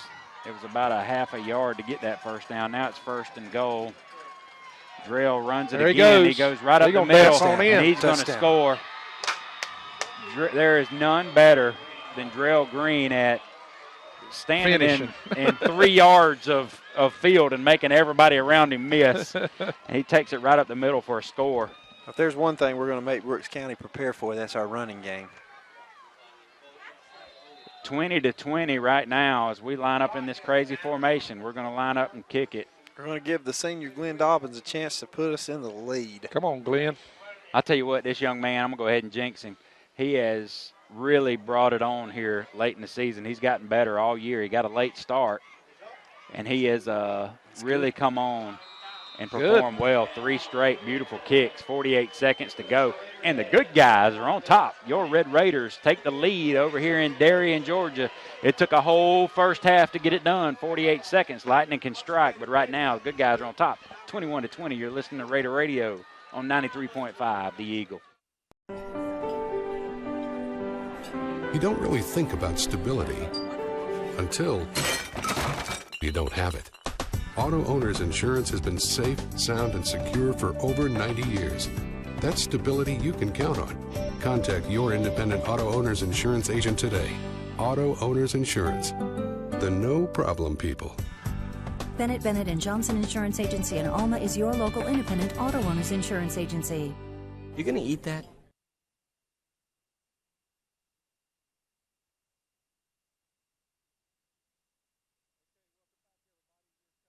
On our kickoff team's coming back. We just don't need lightning to strike us right here. Matt, give us some scores real quick. Well, from around our area, Ware County is taking care of business in Brunswick, 38-0 over Brunswick right now. Lowndes County and Tift County battling out in Region 1-6A for the 4th spot in the state playoffs, and it's 7-7 there. They're playing in Valdosta. Clinch County 34-12 over Telfair. Thomasville, if anybody cares, 7-7 on early right now. We'll get back with you at halftime on some more scores. And we pooch it high. Another good high kick right on the sidelines. He's trying to bring it around the side, and we got him. No. Well, he breaks it back up in the middle, and he has a nice return. That's 6, as we've talked about. He's got some quickness to him. Franklin Brinson with a nice tackle, number 8. Let's say that. We do have a lot of numbers in there tonight, in and out, on both sides that are not normally in there. As consistent as they have been. I'll say this, though. They've been playing some ball. Yeah, that's credit number 8 there for being disciplined. That's right, staying in his lane. His lanes. Yeah, good play, good call. We have 2 freshmen on the defensive line here. Their quarterback rolls out to the right. He fires over the head of a defender. That's the first pass I believe he's missed all night. He was wide open, but Xavion Brown was bringing the pressure from the backside. One thing their quarterback does is he comes to the sideline every play, or at the end of every play, to get the play. And I'm sure by the end of the game he's tired. Yep, it's going to be 2nd down to 10. 35 seconds to go in this first half. And I like it, guys, that they have nothing to lose. Why stop playing football? They're down 21-20. I'll tell you what, I'm going to give 13 a try sometime. We're in our preview prevent defense, and they throw it again. And they fired out, and that's basically pass interference. Guys, it was. He came up. He was trying to make a play on the ball, but all he did was hit the receiver. He So did. He hit the came up receiver. trying to intercept it, and he run into the receiver's back was actually turned to the ball. Yeah. He wasn't expecting the ball to come to him. Guys, no, that's not pass interference. That is not pass interference at all. That ball was nowhere close to that receiver. We probably shouldn't have hit him, maybe. But you can't go through the receiver to get to the ball. You understand what I'm saying? That's why they box out as a receiver. The ball was nowhere around him. It was uncatchable. Yeah, well, it was definitely an uncatchable ball. I'm with you on that.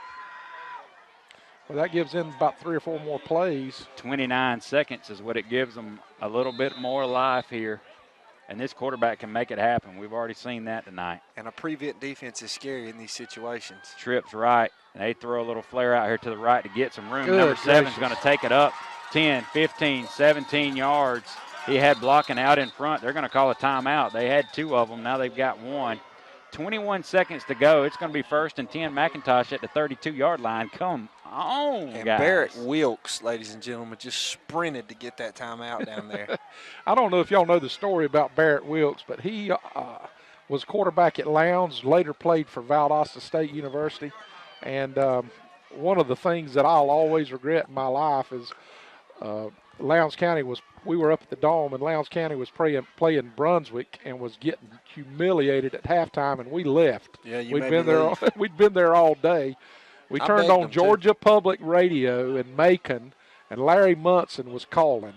Wow. And he began to tell us how Lowndes County was coming back, and before the game was over, Lowndes County had come back and defeated Brunswick in the semifinals and went on to win the state championship that year behind sophomore quarterback Barrett Wilkes. And he's the offensive coordinator here in Mcintosh. As a Lowndes County boy, I'm going to correct you, Rev. It was Northside Warner Robins Was it? in I'm the sorry. Dome. Okay, it was Northside. And then we trounced Brunswick the next week. Yeah, Brunswick. for the state Trips championship. left here, McIntosh County. I'm telling you, this quarterback's a gunslinger. Oh, He steps there you up, go. and he's going And to be who brought is it? down. Who Jay was Jackson, he talks to him a little bit too. They use their final timeout. That's a yard. That's a sack. it? He told me he's going to get some. That's about 2 or 3 he's gotten tonight. 21-20, 15 seconds to go.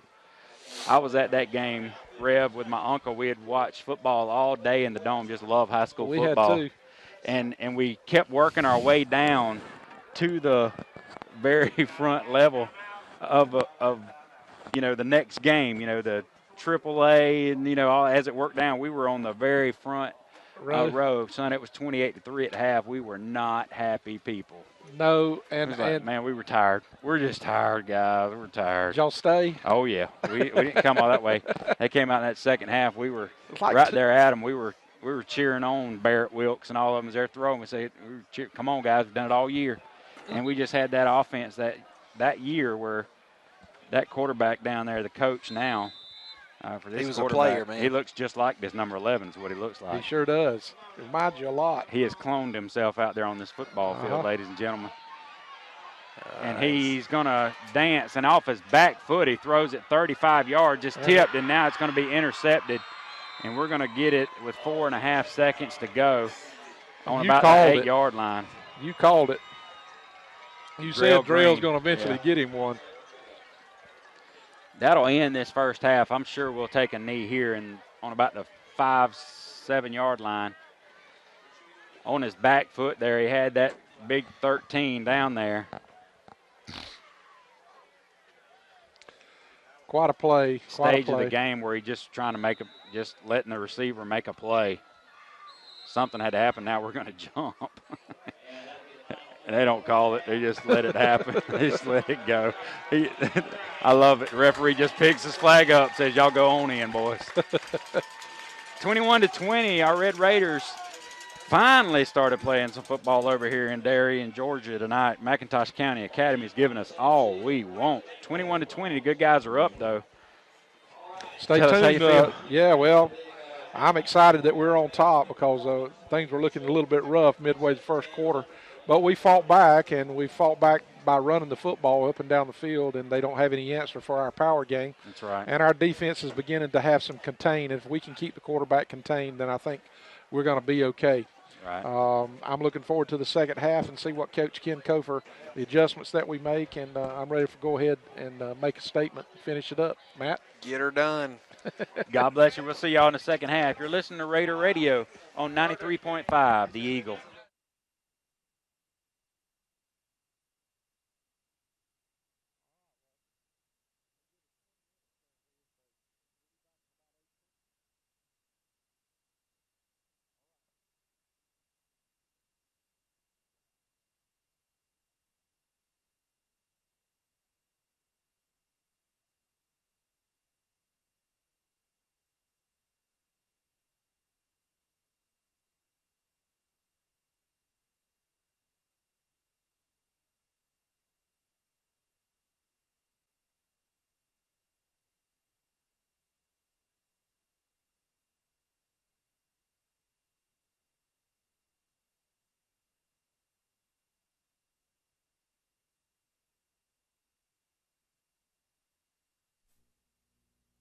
Field direction of Brooklyn Way, drum major, Evan Tanner, band captain, Sarah Williams, woodwind captain, Matthew Stevens, brass captain, and color guard captain, Jamie Hendrick.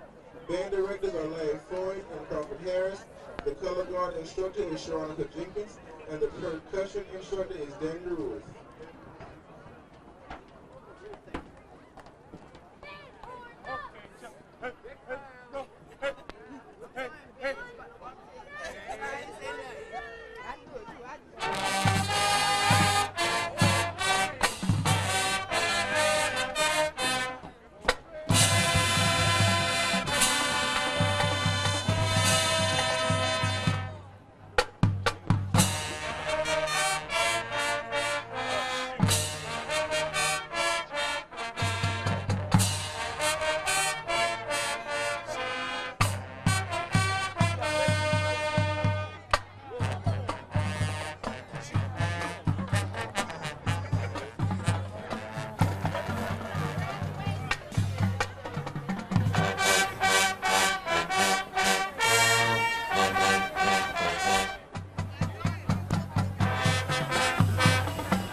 A lot about our sponsors this year because this hurry-up offense has had me and you on our heels as we talk about That's it. a fact. It's been very, very quick.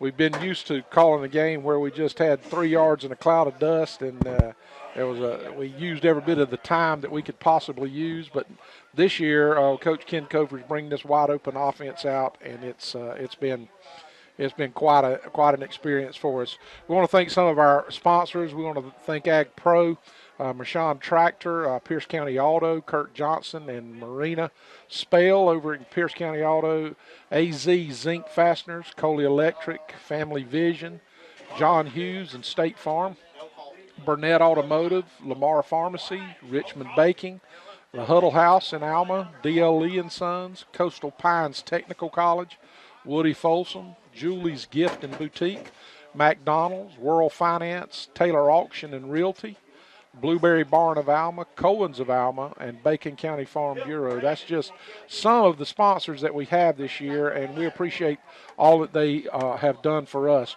We will be carrying this show on the road next week as we go to Quitman, Georgia, to take on Brooks County, and it's going to be quite a battle over there. It's Brooks County Trojans, isn't it? That's it. Yeah. I'll tell you what, those guys are country strong over there. You get in that neck of the state, and it's just every town is a powerhouse in whatever division they're in. And so we're going to have our hands full all we want next week. They are a lot like us. They're used to playing top competition. They play the Benedictines and the Vidalias every week over there. So us going in, we're going to be playing a very good football team, a very good coached football team. And some of the mistakes that we've made here, if you're not careful with the Brooks County, they'll put you away and put you away early. And I don't know what you guys have said as I had to step away to update some scores, but I wanted to hit on that point real quick. Next week, I don't think you're going to have a problem with our senior class and our team getting up for the first round of the state playoffs because we didn't go last year, but this team of seniors has been in the playoffs a couple of times since they've been freshmen. So I think our guys are going to be ready to play. And probably as good a chance as ever, let's just be honest, as long as I've been watching Bacon County football, as good a chance as we've ever had of winning our first game in playoff competition. Boy, I tell you, we've had some good players in the 4 years that I have been able to be a part of the Bacon County family, but I would have to agree with you on that, Lance. This senior class, since they've been freshmen, have been very, very special.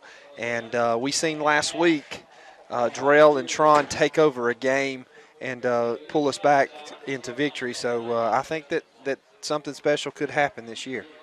Well, I too expect something can happen. We've rode the coattails of these, what is now seniors, since they were in the 9th grade, and we knew that this was a special class as far as the athleticism and some good kids, to be quite honest with you. Now they're going to get to finish out their career, and we hope with a playoff win. I have a question for you. When was the last time that Bacon County went in as a 3 seed in the playoffs? Yeah, I don't know the answer to that question, but I know the answer. First time ever? Is it? In a while, I don't know. Yeah, it has to be up there. I know we have never won a playoff game. Now, there's some discussion about we got some playoff to make it into the playoffs that we won, but or that we got for some seeding or something, but there's never been an official playoff game that we have won. Well, I know we won at least once, or did we win twice when we played over in Ludowici that night for a seeding, but that was, like you said, that was region play. Yeah. That was not state playoff play. Right. Boy, do you remember that? Just remember listening back. That wow. I was on the sidelines then, and that was something special to be a part of there. Sure was. That was an exciting night. Well, we're going to kick the ball off, and Mcintosh County Academy is going to get the ball back, and I hope that we can come out here and make a real quick statement, go down and score, and let's get this game in our rearview mirror about as quick as we can. Did you guys mention that number 11 was playing quarterback for the Bucks for the first time all season long? We've not mentioned that. We just found that information out at halftime.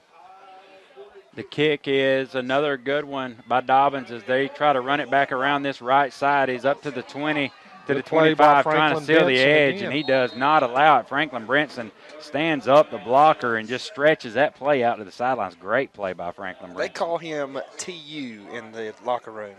Turn up. Turn up. Turn up. And That's he what was they turned call up it. on the kickoff there. I'm telling you what, we've got, we've talked about this some as well. We've got a bright future in Red Raider land. We've got a bunch of seniors, man, we're going to miss, but it's good to see, even for instance tonight, some of these freshmen that are playing in this ball game. There's going to be some Raider football to be had for years to come in Bacon County.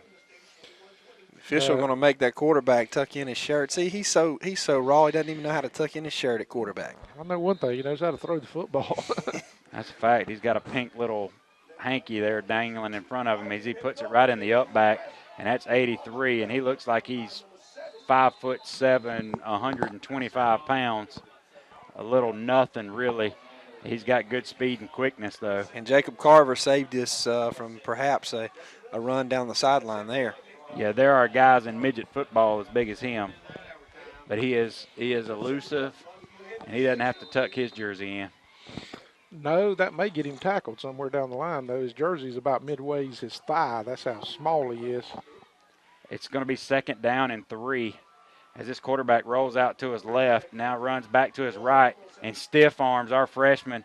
He throws a complete pass down to the 50 and down to the 45 as he's tackled by Drell Green. Actually, something on the WWE circuit would probably describe better. There's going to be a holding call. That's a nice call.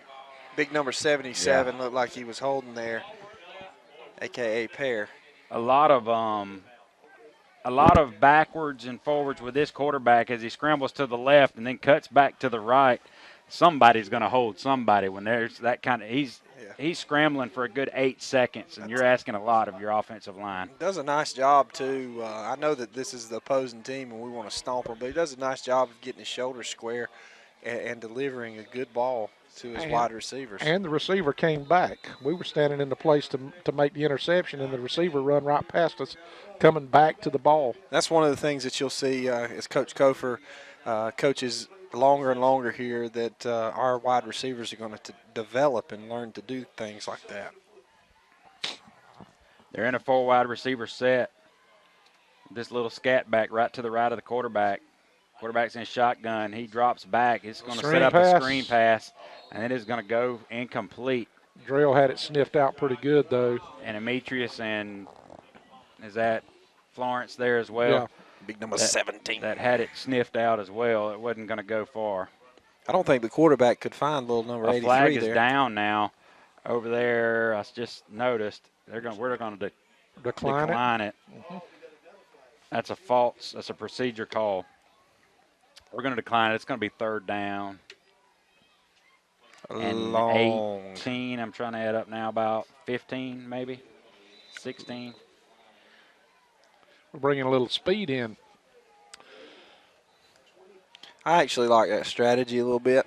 Yeah, we're going to get some people that just can because run. it's worked. Yeah. We're moving defenders all around, trying to confuse the quarterback. He's going to drop back and throw a dart, and it goes in and out of the hands of the crossing receiver about 10 yards deep. He just drops it. Great pass again by the quarterback. He felt like he was going to get hit. He had a little bit of gator arms on that one, boys. Yeah. And that's a good win for our defense coming out and forcing them to punt 10-30 here in the 3rd quarter. I was sitting there thinking the exact same thing about the time you said it. That is exactly what we needed. We needed to stop. They did help us with a holding penalty, but we'll take it ever how we can get it.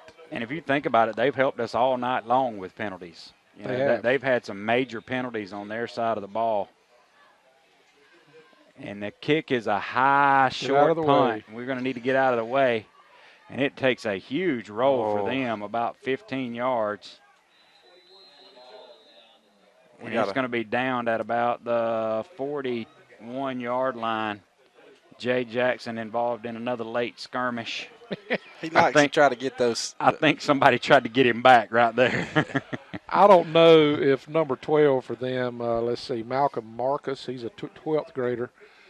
He's been talking a little bit all night, and I don't know if it's not just a constant war a war of words. Drill There in goes at Drell. quarterback. He's going to keep it and go off the left side. He's got room, and he shoelace is tackle. brought down by number 10 for McIntosh County.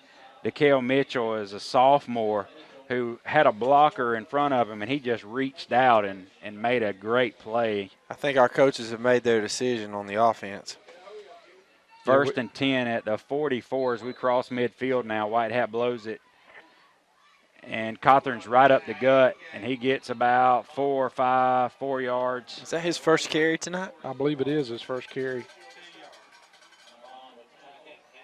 We're in that stacked pistol set. Wow, only 2 yards. We might as well just call that the drill formation. Yep. Okay, you're going to say, yeah, it's going to be second down at about 7. Jacob Carver in behind drill in that pistol set now. And now they're going to snap it on a wildcat kind of style to Carver. We've scored on this play a couple times already tonight, and he gets 6, 7, 8, 9 yards. First down. It's going to be first down. And what we do there is we're in a stacked formation. It's hard to describe. Quarterback's in the middle, 2 running backs to the left and right, and then a running back behind Drell. All 3, Drell and the other running backs, go to the left, and Carver just follows them in a hole. There he goes. He's going to go out the backside this time. Touchdown. And he's the 30, the 25, 20, the 10, 5, and he. That's his third one tonight, baby. I can't. Wow. Jacob said Wow. he had told me earlier in the season that before the season's over, he's going to have a 5-touchdown game. Well, what you're seeing tonight is vision from Jacob Carver. He's a good running back. He can see the hole. He's more than just a pounder, Lance. Yeah, there's been many times where we've seen, up here, and we say, man, if he'd just went out to the left, he'd had it.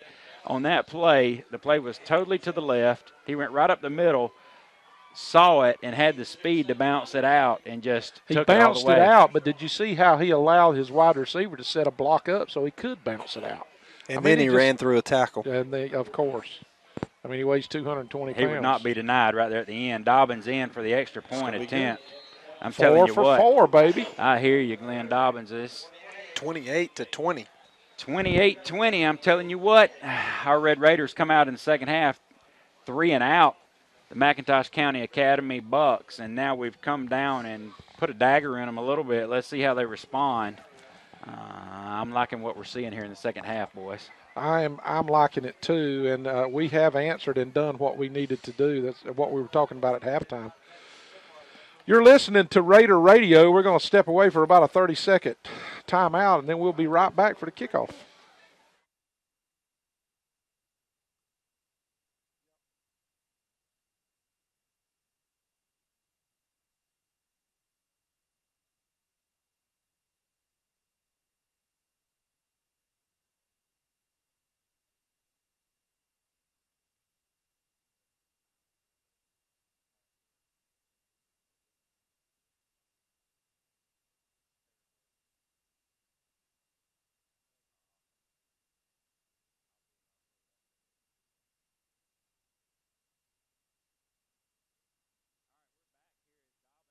To kick it away, and another good kick. I'll tell you what, this Glenn Dobbins, he's really kicking the ball well tonight, and then their returner is going to be dropped at the 22-yard line. The kick was down to about the 15. Nice kick.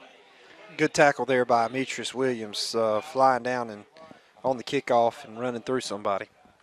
And our defense comes back out. Our offense did what they had to do. And every night tonight that Drell has been in at quarterback and we've had that running, it hasn't been so much Drell at quarterback as it's been Carver at running back, really.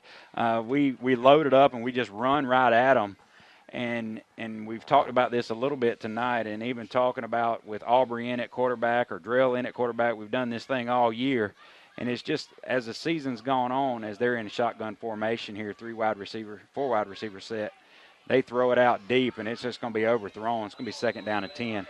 As our offense is starting to find its rhythm in the last couple of games, we've put a bunch of points on the board. We've done well with both quarterbacks, but when Drell comes in, it's as if our whole running mindset, we get a little more intentional with what we're doing possibly. No finer young man than Aubrey Carter, but just the way this he's not Drell Green, if that makes sense. As we look at Drell, Well, his skill set is totally different. That's it's right. just a totally different skill set, and Drell is a senior and has been. Oh, he's got him open. Oh, missed and him. Drell almost Good picks job, that off. It defense. was overthrown. It's going to be 3rd down and 10. I think we've kind of figured out the puzzle.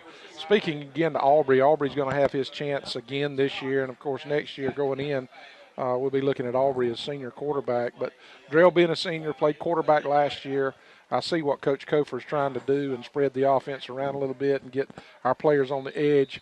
But we have been most effective running the ball, and I allude back to my reason for thinking is just for 3 of the 4 years that our seniors have been seniors, they've run the football, and it just seems to be what they're more comfortable with. Having said that, we are going to need to be able to spread the ball around some. So. Yep, 3rd down and 10 here, and their quarterback steps up, and he's hit, but he delivers a strike to 13, 1st down for the Bucks, and he's going to be up to the 40-yard line, and this quarterback for the Bucks, I'm telling you, he bid his time right there. He waited, was very patient, almost too patient, but got the ball off. If this is his first game playing quarterback. He's played quarterback somewhere, I promise. He sure has.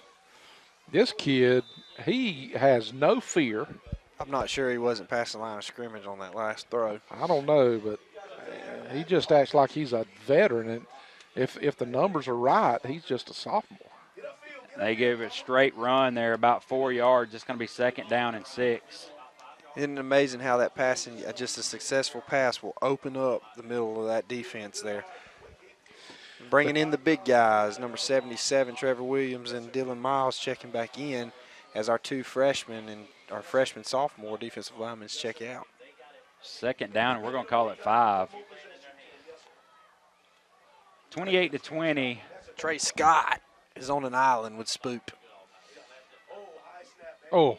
And the ball is in the gut of the running back. The running back breaks a tackle and breaks it out to the right here, and he just can't get it going as Drell body slams another one. And it's going to be a 1st down, though, for the Bucks. And the Bucks sidelines don't like it a bit. Is there a rule? I don't think so. I don't. There's not. It's a 1st and 10 for the Bucks as they've answered here with a couple of 1st downs now. This Bucks team has some fight in them. McIntosh County Academy is not playing like a winless football team. Well, I can promise you they don't want to get number 3 riled up because he won't slam him. He'll knock him out. Hey. I think number 3 is already riled up. They do a little reverse play here to number 1, and we've got it covered, but he almost got the corner on Tron Folsom, and I wouldn't have thunk it if he'd have made it around there. No, Tron had that one sniffed out, and he was being chased by Anthony Florence. I like what I see right now. We're 2nd down and 9. We're starting to get in their heads. Number 13 walked back and just, there it is. There's the flag, guys. And that's going to be on McIntosh. Unsportsmanlike. Who's it going to be against? Well, number 13 walked, and he was running his mouth apparently because he pushed one of our guys back down.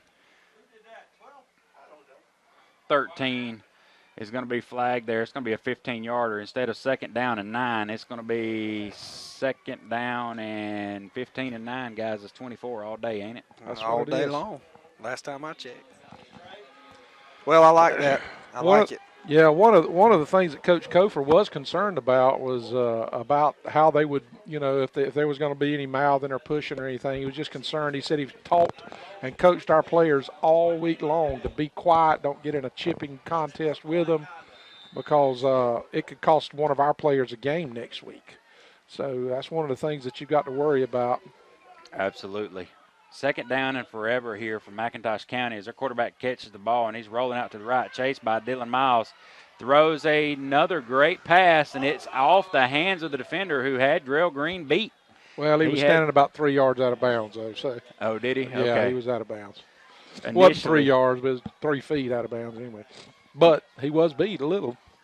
Quarterback made a good play. Didn't have a whole lot of time to get set there, but still put the ball down the field on the run, 10, 20, 35 yards. We had freshman Jesus Brown in trying to make whole offer contain, and they just literally tackled him.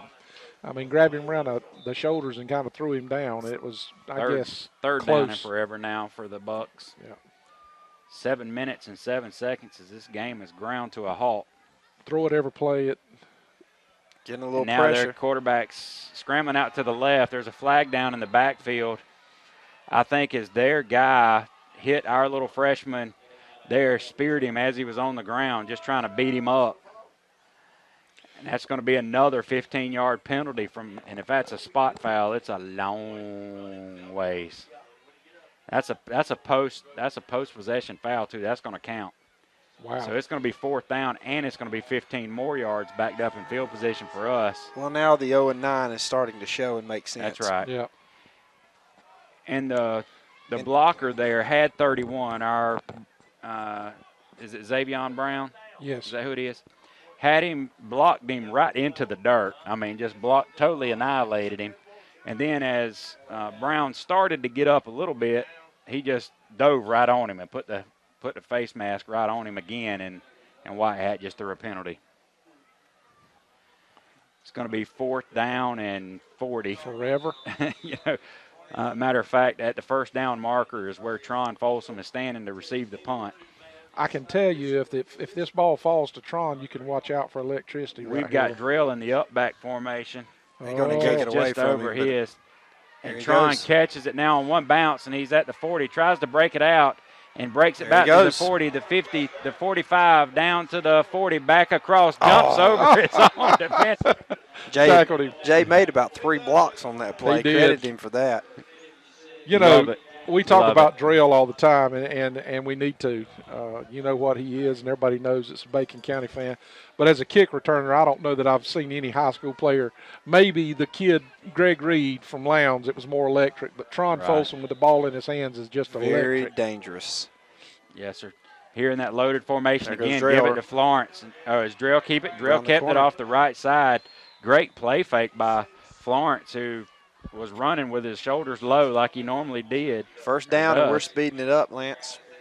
Shocker. This is the way we've scored on every drive to this point in this ball game, as we waste no time. As soon as White Hat blows the whistle, the ball snapped.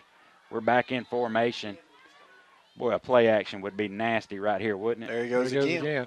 Get out of bounds, just keeps Drill. it, and he goes off to the right side, and he does go out of bounds after another 1st down. I just don't want the kid to get hurt right now. You quit jinxing people. He's going to be down to about the 17-yard line. It's going to be 1st and I guess he stepped out before then. Really? That's going to be 2nd down and 1. 6:26 left in the 3rd quarter. Yeah, I'm with you, Chain Man. Now we give it to Florence this time, and he's right up the middle for 8, 9, 10, 12 yards. It's going to be 1st and 10 inside the 10 at about the 6-yard line. Brandon Moran saved the touchdown there. He's the kid they said that's going to Indiana to play safety. He's a good-looking athlete. Yeah, he is good-looking athlete. We are back in formation again. Drell keeps it. Probably made the wrong read right there as Florence. They're just keying on 3 right now. It's going to be a loss of about 2 yards, flag down. All we got right here. Maybe I don't know if they did if they did a face mask or something. A holding on against us. May have been a wide receiver out there trying to block. But possibly. 10-yard penalty from the spot. So instead of 1st and goal at the 6 or 7, it's going to be 1st and goal at the 17. Yes. Our running game looks really impressive tonight. 6 minutes to go in this 3rd quarter, 28-20. Your Red Raiders are leading Mcintosh County Academy over here in Darien, Georgia. We're fixing to throw it. Nope. We run it with 17 right up the gut, and he's got 6, 7, 8 yards. Yep, we're back down to the 10. Yep, it's going to be 2nd down and goal from about the 10.5-yard line. Quarterback, what do you do right here? You do what you're doing well. Keep running it.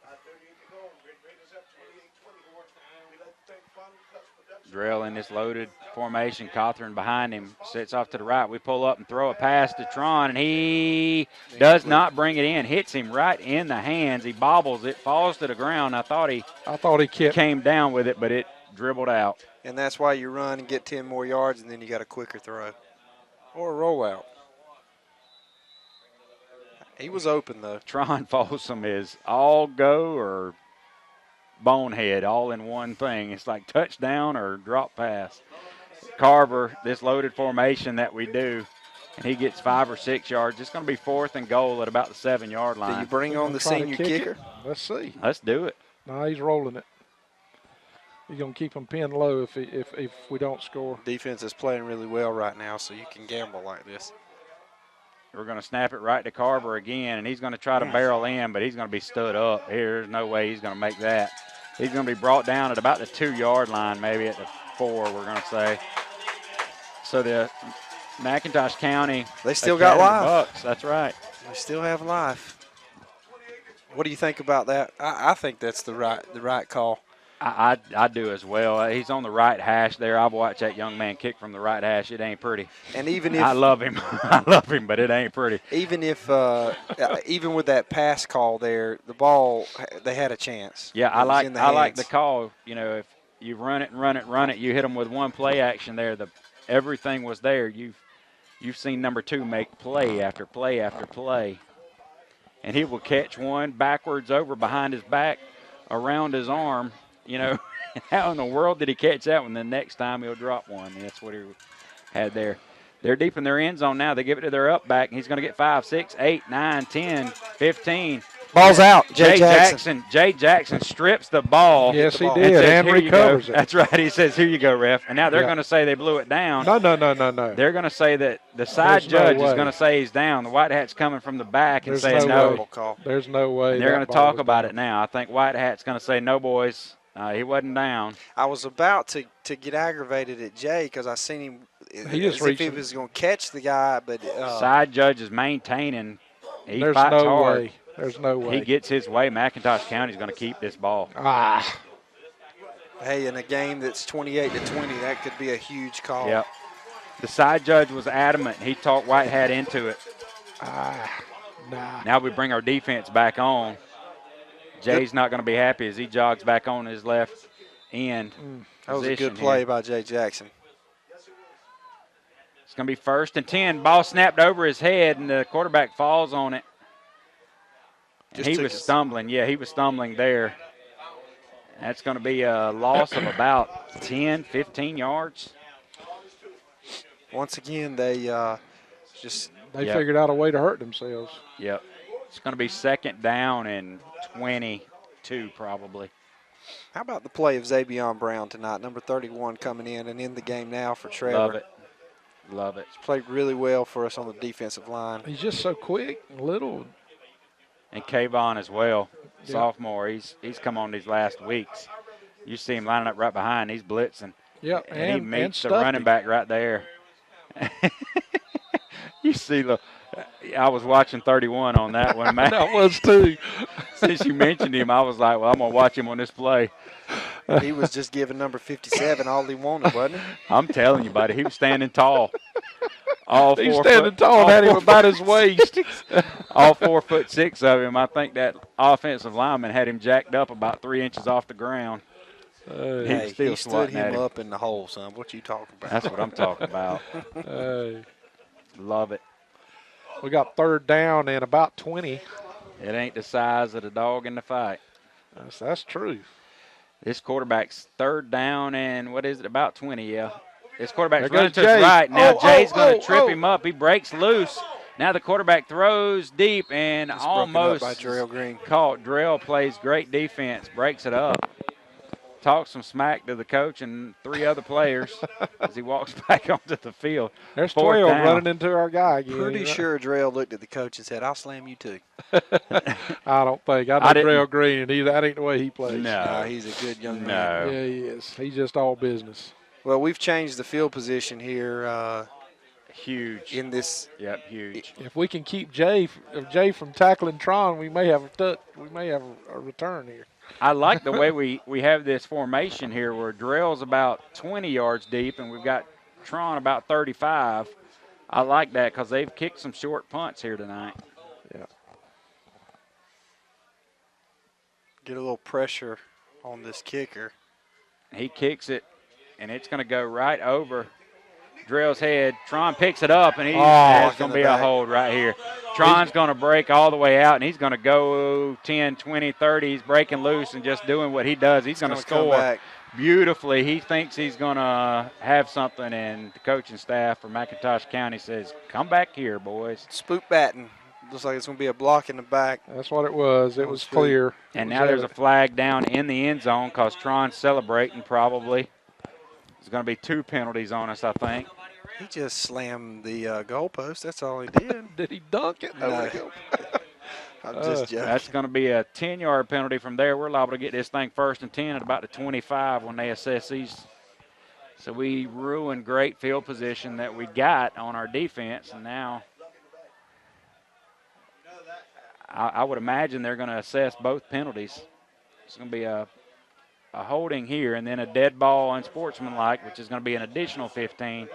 That's 25 yards worth of penalties. It's going to be 1st and 10 at about the 30, 29-yard line. And if you're a Raider fan, you want to feel like you've got this game under control because we've been controlling it so much. It's 28-20 here with 2:49 in the 3rd quarter, but we better be careful because they have number 13 that could catch the ball and go the distance at any time. Now they're going to mark off 15 from us. Yeah, it's going to be 1st and goal at the 29, and that's just terrible, guys, honestly. There's no reason in the world. I'm not one to throw our boys under the bus, but. I like you've been there. Yep. And no doubt, number 2 danced around 27 McIntosh County defenders and made 15 of them miss. Drell's still in at quarterback with, looks like Florence is going to be behind him. And he gives it. No, he doesn't. He keeps it. There He he goes goes. off the left side, and he's broke free 40, 50. One man to shake. He does that, and they get him from behind all the way down to the 34-yard line. Great play by Drell Green.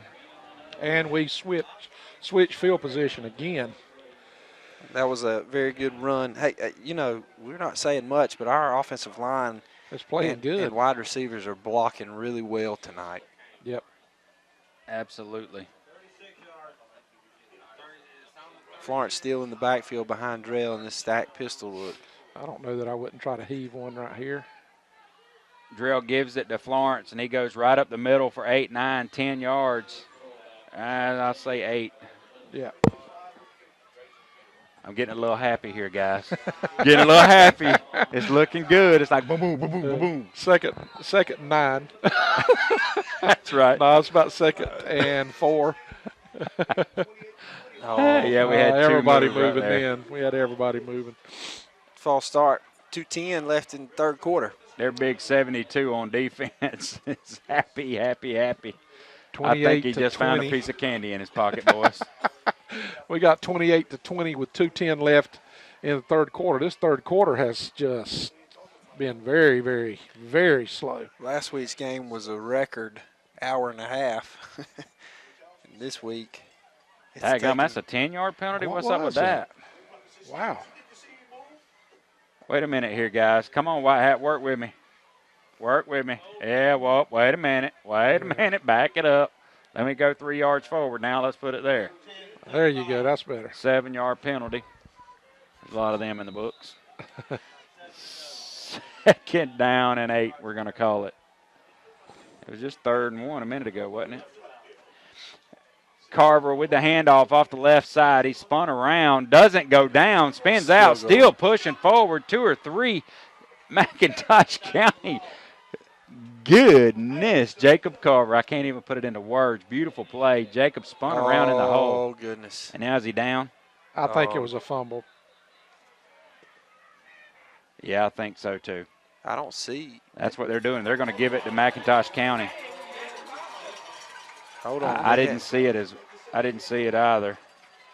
They're going to They're discuss signaling. this. They're talking about it. They already gave McIntosh County one of them. How about giving us this one, guys? We'll call it even. Yeah. I'm going to tell you, they didn't throw out the I didn't see spotter. any They bean. didn't throw. I never saw the bean bag come out. Kofer's halfway out on the field.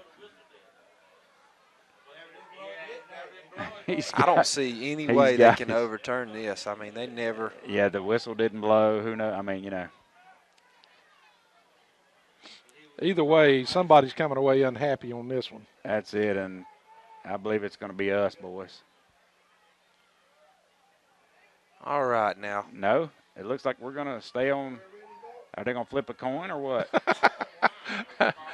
I don't really know They're going what to come call. over to They're Kofer gonna- now. And Uh-oh.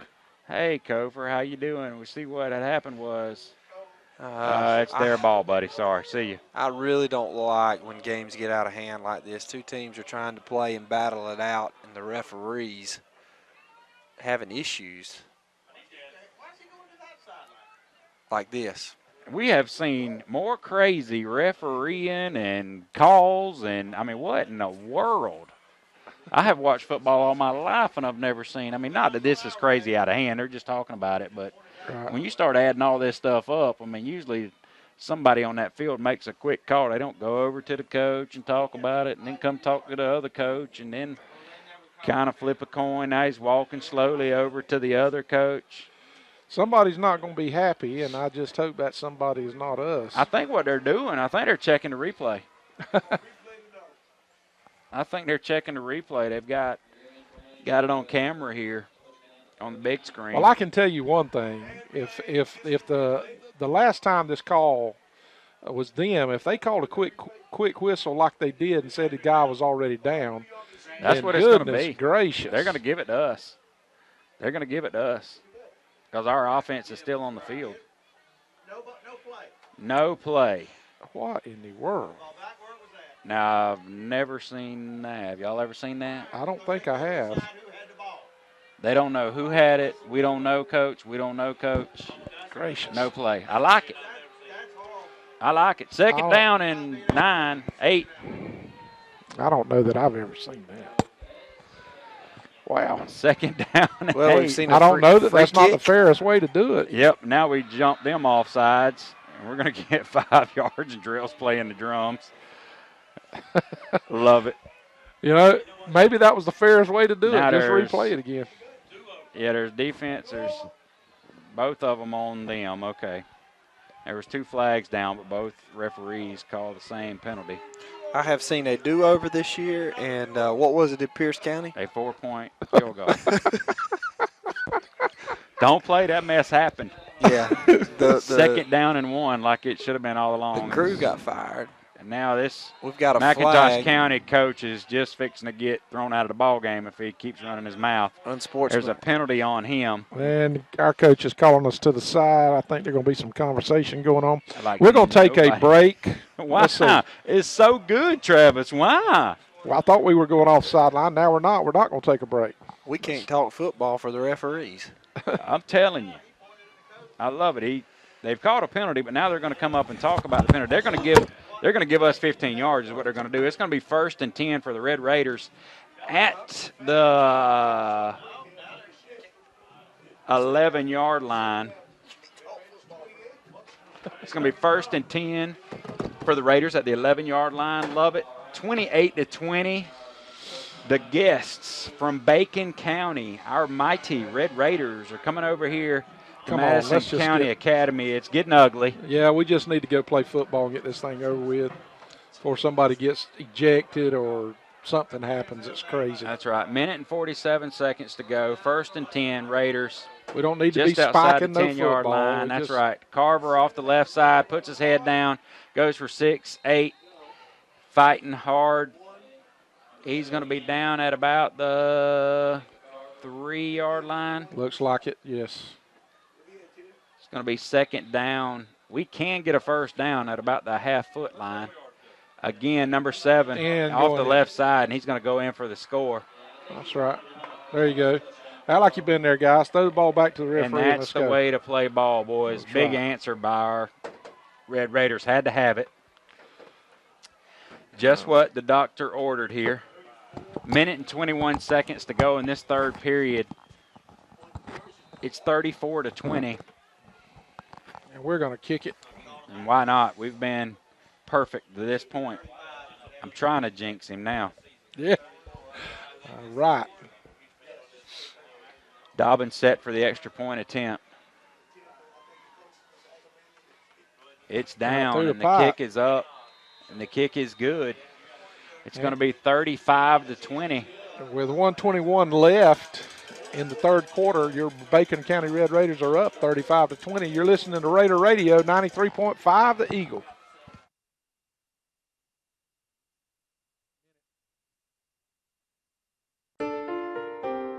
In this moment, You want a team that stands behind you so you can perform your best. At Auto Owners Insurance, it's how we do business every day. Because along with our independent agents, no one works harder to keep you in the game. Auto Owners Insurance. Bennett, Bennett & Johnson Insurance Agency in Alma is your local independent auto owners insurance agency.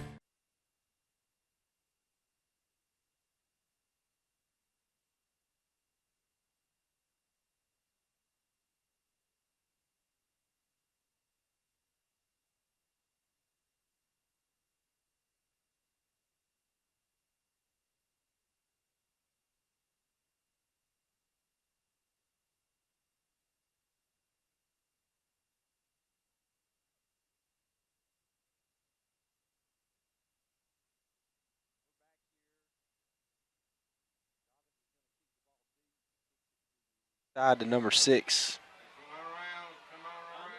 And they do that same return every time. They go lateral with it as number 6 just runs right up the yardage marker.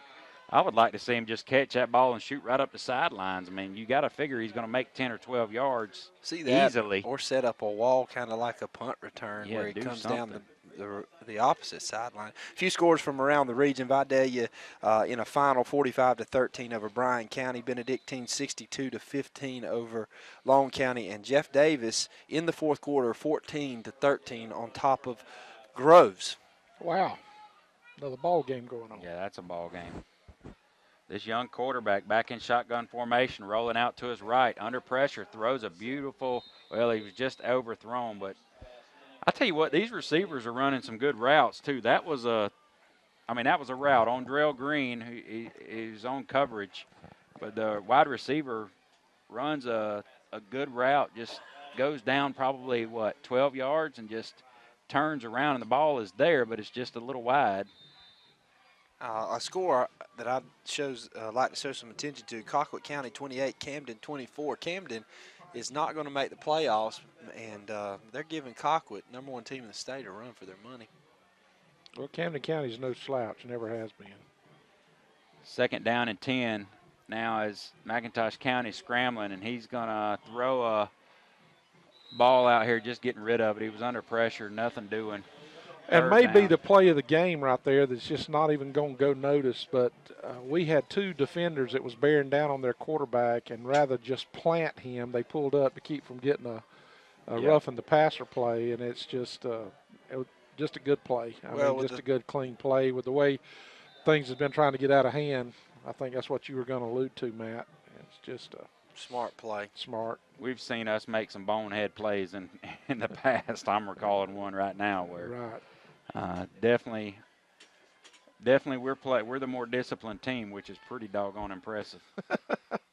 We're playing cover 2 right now. And there we've lost contain. Now they're going to run out. The quarterback's going to try to scramble, and he's just going to be brought down by. Lost contain, but you forgot about Xavion Brown. He closed down quick on that quarterback. That's Kayvon, ain't it? Kayvon and Xavion. That's it. They've been harassing him all night long. 4th down and 12 now for McIntosh County. 35 seconds to go in this 3rd quarter. They may let the time run out here. I don't know that White Hat's blown the whistle yet. I wish they would. This has been a long, drawn-out 3rd quarter. This 3rd quarter's lasted what the whole second half lasted last week. 18 on the clock, 17, 15. Credit our coaching staff and our guys for coming out in this 3rd quarter and taking care of business. That's right. They are going to snap it, and the kick is going to be a decent one. It's going to hit the dirt, and now Tron's going to pick it up. He's going to pick it up and go up the sidelines to the left, 50-40. He makes 5 men miss as the horn sounded. Everybody stopped. Everybody stopped. Tron picks the ball up and starts to take it to the house, and there's a flag late. Unsportsmanlike conduct. On us? It's going to be against us, yes. Number 2 or number 3? I think it was Tron, possibly. I don't know. Wow. It's like you said, P, it's we better be careful going into this 4th quarter. Yeah, how many unsportsmanlikes can you get before you're kicked out of the game? I don't know. I know in college, is it college you can only get two? Yep. Well, if that's on number 2, that's the second one I know of. Maybe his third. And this is their last regular season game. They're jacked up. Lee County 21, Valdosta 15. I don't know what is at stake for Colquitt County in that game if Camden were to beat them. And you don't know that Colquitt may be resting some. Well, that's what I'm alluding to, because they beat everybody in the region over there, so they would have the tiebreaker. Ware County's up 48-7 on Brunswick. Is that right? That's right, 48-7. So Ware's going to be the 1 seed, Coffee the 2 seed out of that region. I heard a radio announcer from another region team there in that region against Ware, and they were playing Brunswick, and he said that Ware would get beat by Brunswick. I don't think he knew what he was talking about. Well, I think I know some radio announcers like that that guy. don't know what they're talking about. I know too. First and 10. First and 10 for our Mighty Raiders at the 45-yard line. It's just time to take care of business here, guys. Come on, Drill keeps it, goes off the left side. He's drugged by the jersey, and he will not go down, Matt. He's going to fight for those extra yard and a half. He's been killing us all year doing that mess. I wish he would fall. Rev and I have constantly begged that young man to just fall down, but nope, he's going to get that extra half a yard. Probably throughout the season, in those kind of yards, he's probably gotten an extra 40 yards just by doing that. I tell you what, if we throw the ball up in the air this quarter, this place may erupt. 35-20, 11 and a half minutes to go in this ball game. I'm not talking about Raider Nation. We put it in Wesley Cothran's gut this time on a 2nd and 7, and he gets about 3. It's going to be 3rd and 4. And I would do just that. I would let this thing run. We're only 2 scores ahead, and the way we've seen this McIntosh County team strike, it is by far from over, but I'm with you guys. The clock is our friend right now. We give it to number 7. Number 7 breaks it out to the right side, and he's going to get a first down and a little bit more down to the 40-yard line. First down, Red Raiders. I love the way he just ran that ball. He was taking short, choppy steps, had his hand literally on the blocker in front of him. Right. Nobody was coming. He realized he wasn't under pressure, and he was just about to kick it into another gear when he was tackled from behind. There's not much Jacob Carver can't do when he believes in it. Great pass blocking. We throw a bomb to Tron, and it is right off of his hands. Good play by number 12 there, yeah, breaking he reached it up. out right at the last moment. Yep, incomplete. It's going to be 2nd down and 10, and I don't really have a problem with that, guys. No. I know it's, we're up 2 scores, 10 and a half minutes to go in this ball game. That's not enough scores. I mean, you're still trying to win the game. And if you're up 4 scores, that's a little bit different story. But right now we're – and you can remember they have number 13, 6'6". Low snap. Drell picks it up, and he's just going to take it right up the middle now. And he gets something out of nothing. Any other quarterback, that's a 7-yard loss. Right. He scoops it up. I'm thinking Drell just fall on it. He scoops it up and gains about 3 yards. Just going to be 3rd down and 7. It looks like, to me, it looked like Drell wasn't ready for the snap, or everybody else was, so maybe it was just a low snap. Timeout, McIntosh County. We're going to take a timeout as well. You're listening to Raider Radio on 93.5, The Eagle.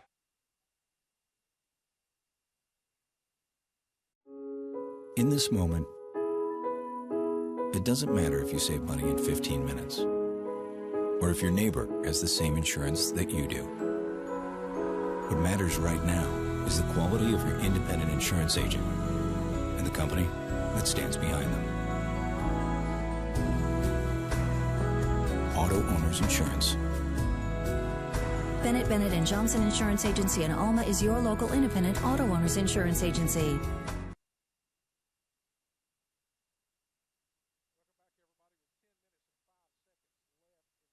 Quarter.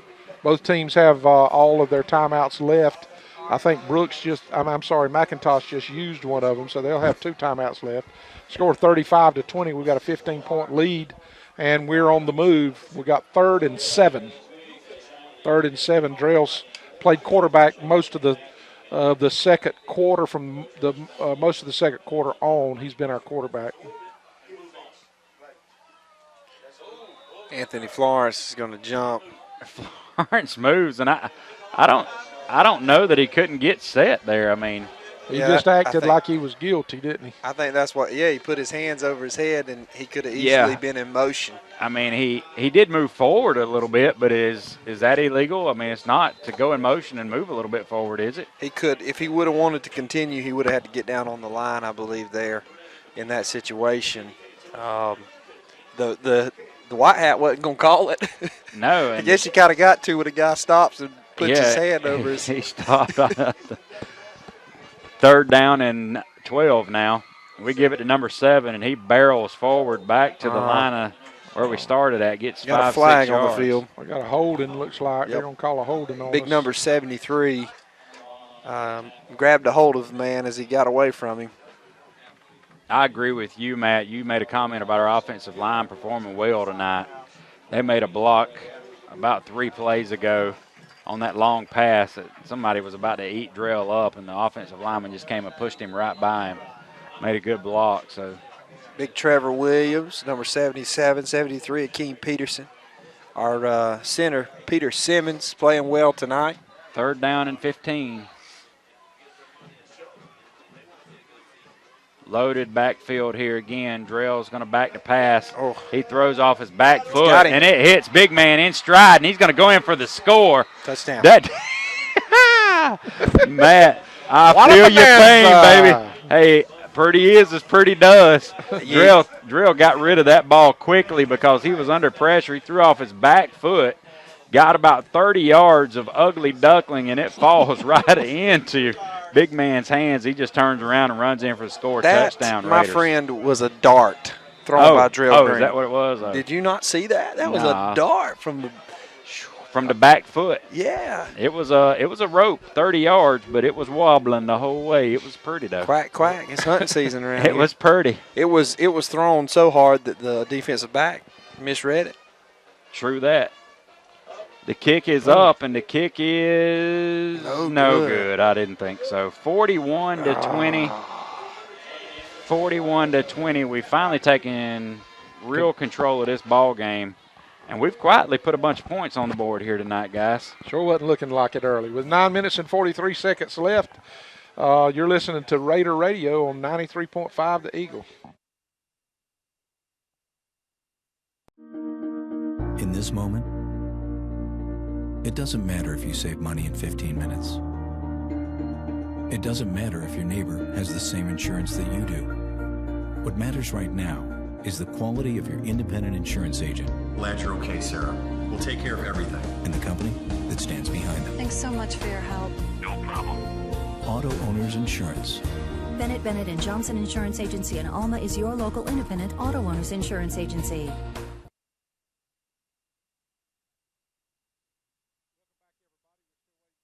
Come back on for the kickoff, and we were sitting here discussing the play that Drell just made, a 40-yard pass off of his back foot, and we're arguing whether or not it was a duck or not. It was effective, whatever it was. It was a frozen rope that quacked all the way to the receiver, I guess. But he did make a good play, and he was being highly pressured. He done all he could do, just threw it up, and the defensive back reacted up.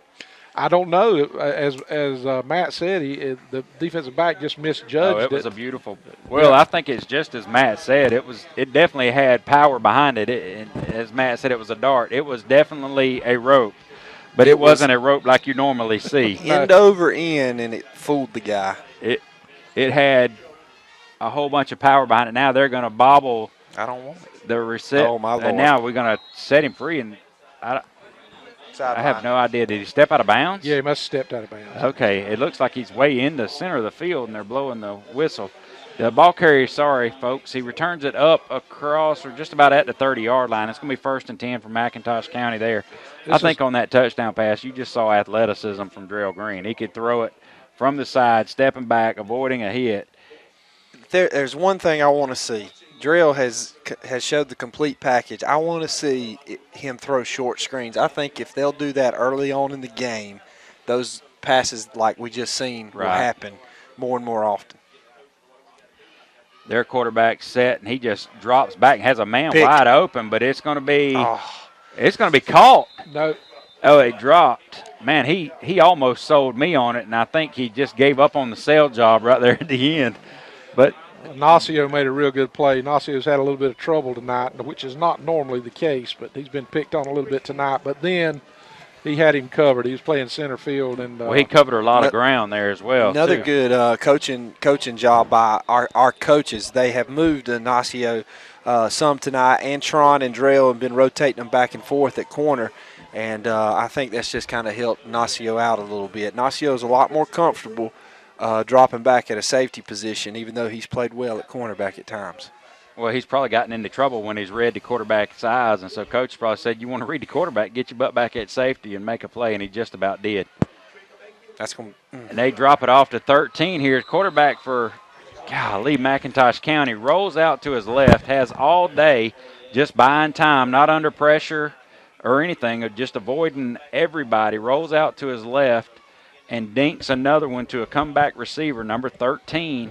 Who hobbles off the field after that play, Trey Scott. That's the big basketball star. Yeah. 1st and 10 for Mcintosh County up to the 47-yard line. Jesus Brown's checked in. Anthony Florence. We've definitely been playing. So this quarterback rolls out to his right now and throws a rope. And it's caught, right? Yeah, yes. It was caught, and he threw it through our linebacker's hands. Absolutely. Demetrius Williams was there, and he kind of bent over after the play, beating himself up because it went right through his hands. It was a dart thrown by number 11. Matt, I don't know if technique was right, but it looked perfect to me. I mean, he's rolling out to his right and just kind of one steps it, like puts all his force behind the throw. Well, this number 1, this Brandon Moran, he's an outstanding. That's going to sail high. He's an outstanding athlete. You can tell he's probably 6 foot 1, probably weighs about 175, 180 pounds. That's the one that they say is going to Indiana. Is this quarterback? He's number 11 for Mcintosh County. Is he Cody Aston? Is that who it is? That's not him. He is. That's a sophomore on the sheet here. He's 27. Is it Carlton World?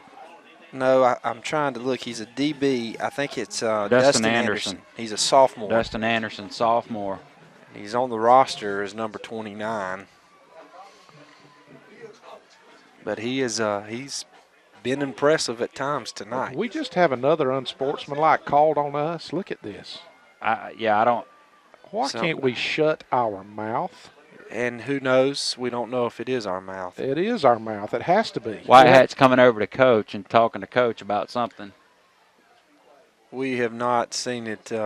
We've not seen it. I don't know. Maybe we've seen a lot of this out of us. You know, I'm fixing to get up on my soapbox. You ready? Be careful. Well, I'm going to get up on my soapbox because all this smack-talking junk that has come from pro football that's went down into the college level, now we got it in high school. Man, back when I played ball, back before face mask, back before they invented the airplane, back that day, if a referee heard you cuss on the field, he would, they would throw an unsportsmanlike flag on you. Now all we want to do is act like we somebody, or what we act like is we ain't nobody. Let's play the game. Good gracious. Now I'm through. I don't know. Yeah, it's 1st and 10. You're through, but it's 1st and 10. The Bucks, and they're driving. They're down inside the 30-yard line now, and I'm with you, Rev. I don't understand. Just shut up and play the game. They hand it off inside run, and that little quick guy is free this time, and he gets 10, 12, 15 yards. And it's going to be 1st and 10 at about the 12-yard line. 8.5 minutes to go in this ball game. 41-20 Red Raiders. Yeah, we're up 3 touchdowns, but crank the clock. Number 13 is still out of the ball game for he's limping Mcintosh. A little bit. Cincinnati called and told him to take him off the field. Probably. This young quarterback has all night to pass. Now he he hits a receiver wide open in the back of the end zone. Touchdown. And he saw him, and you just saw, I could see his eyes light up from here. He completes it. That's a touchdown in the back of the end zone. The cannon goes this off. Quarterback. I hate that cannon. Have I told y'all that? Let the record state, I hate that cannon. I think it reminds me too much of that Tiff County cannon that used to go off all the time. I don't know. This cannon they have over here is just a little one, but it's got about as much punch as that Tiff County. It looked like an old Civil War cannon. Well, I'm telling you, that dungeon that Tiff County plays in over there, son, you get over there, used to back in the day. Oh, yeah. You was in for a dogfight, and when that cannon went off, you knew you were there. They go for 2 here because they've gone every time all night. Quarterback's trying to make a play now. Nothing going. Now he dumps it off, and he's going to complete it, but I don't think he got in. And he's not going to get in. Great play by the quarterback. Had a man tackling him. He jumped up and dumped it over. And how about number 7 reaching up with one hand and bringing that ball down? Yep. Got some good wide receivers, and looks like they got something to work with. 8 minutes to go in this ball game. It's 41-26. Red Raiders on top. You're listening to Raider Radio on 93.5.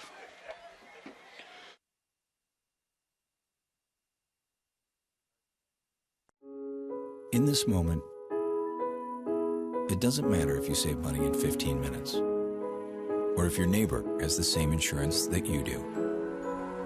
What matters right now is the quality of your independent insurance agent and the company that stands behind them. Auto Owners Insurance. Bennett Bennett & Johnson Insurance Agency in Alma is your local independent auto owners insurance agency.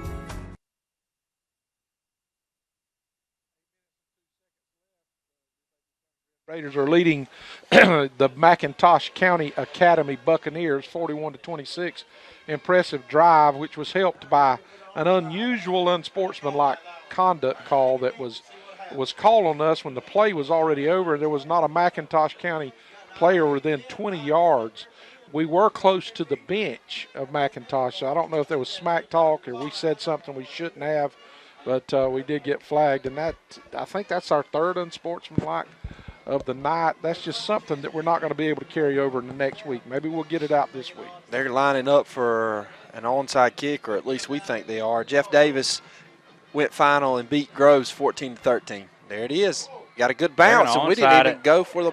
And initially, their guy's the first one to touch it, 12 yards deep. We're going to say he touched it before 10 yards. Brody Fitchett.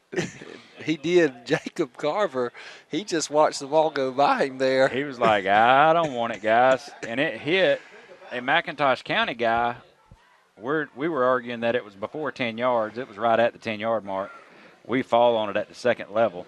Dodged that one, boys. Appleton County won tonight 34-27 over Southeast Bullock. We almost got a dose of our own medicine right there. Yeah.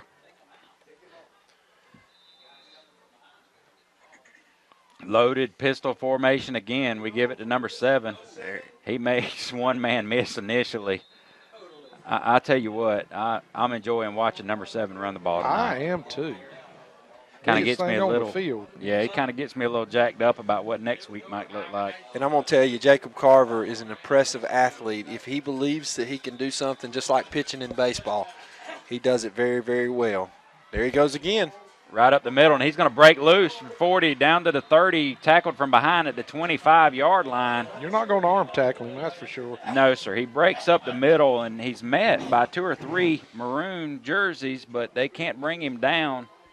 He's met, but he acts like they don't exist. Yep. 7:71 here in the third quarter, 41-26, and if we keep giving it Jacob Carver, we're going to add to that.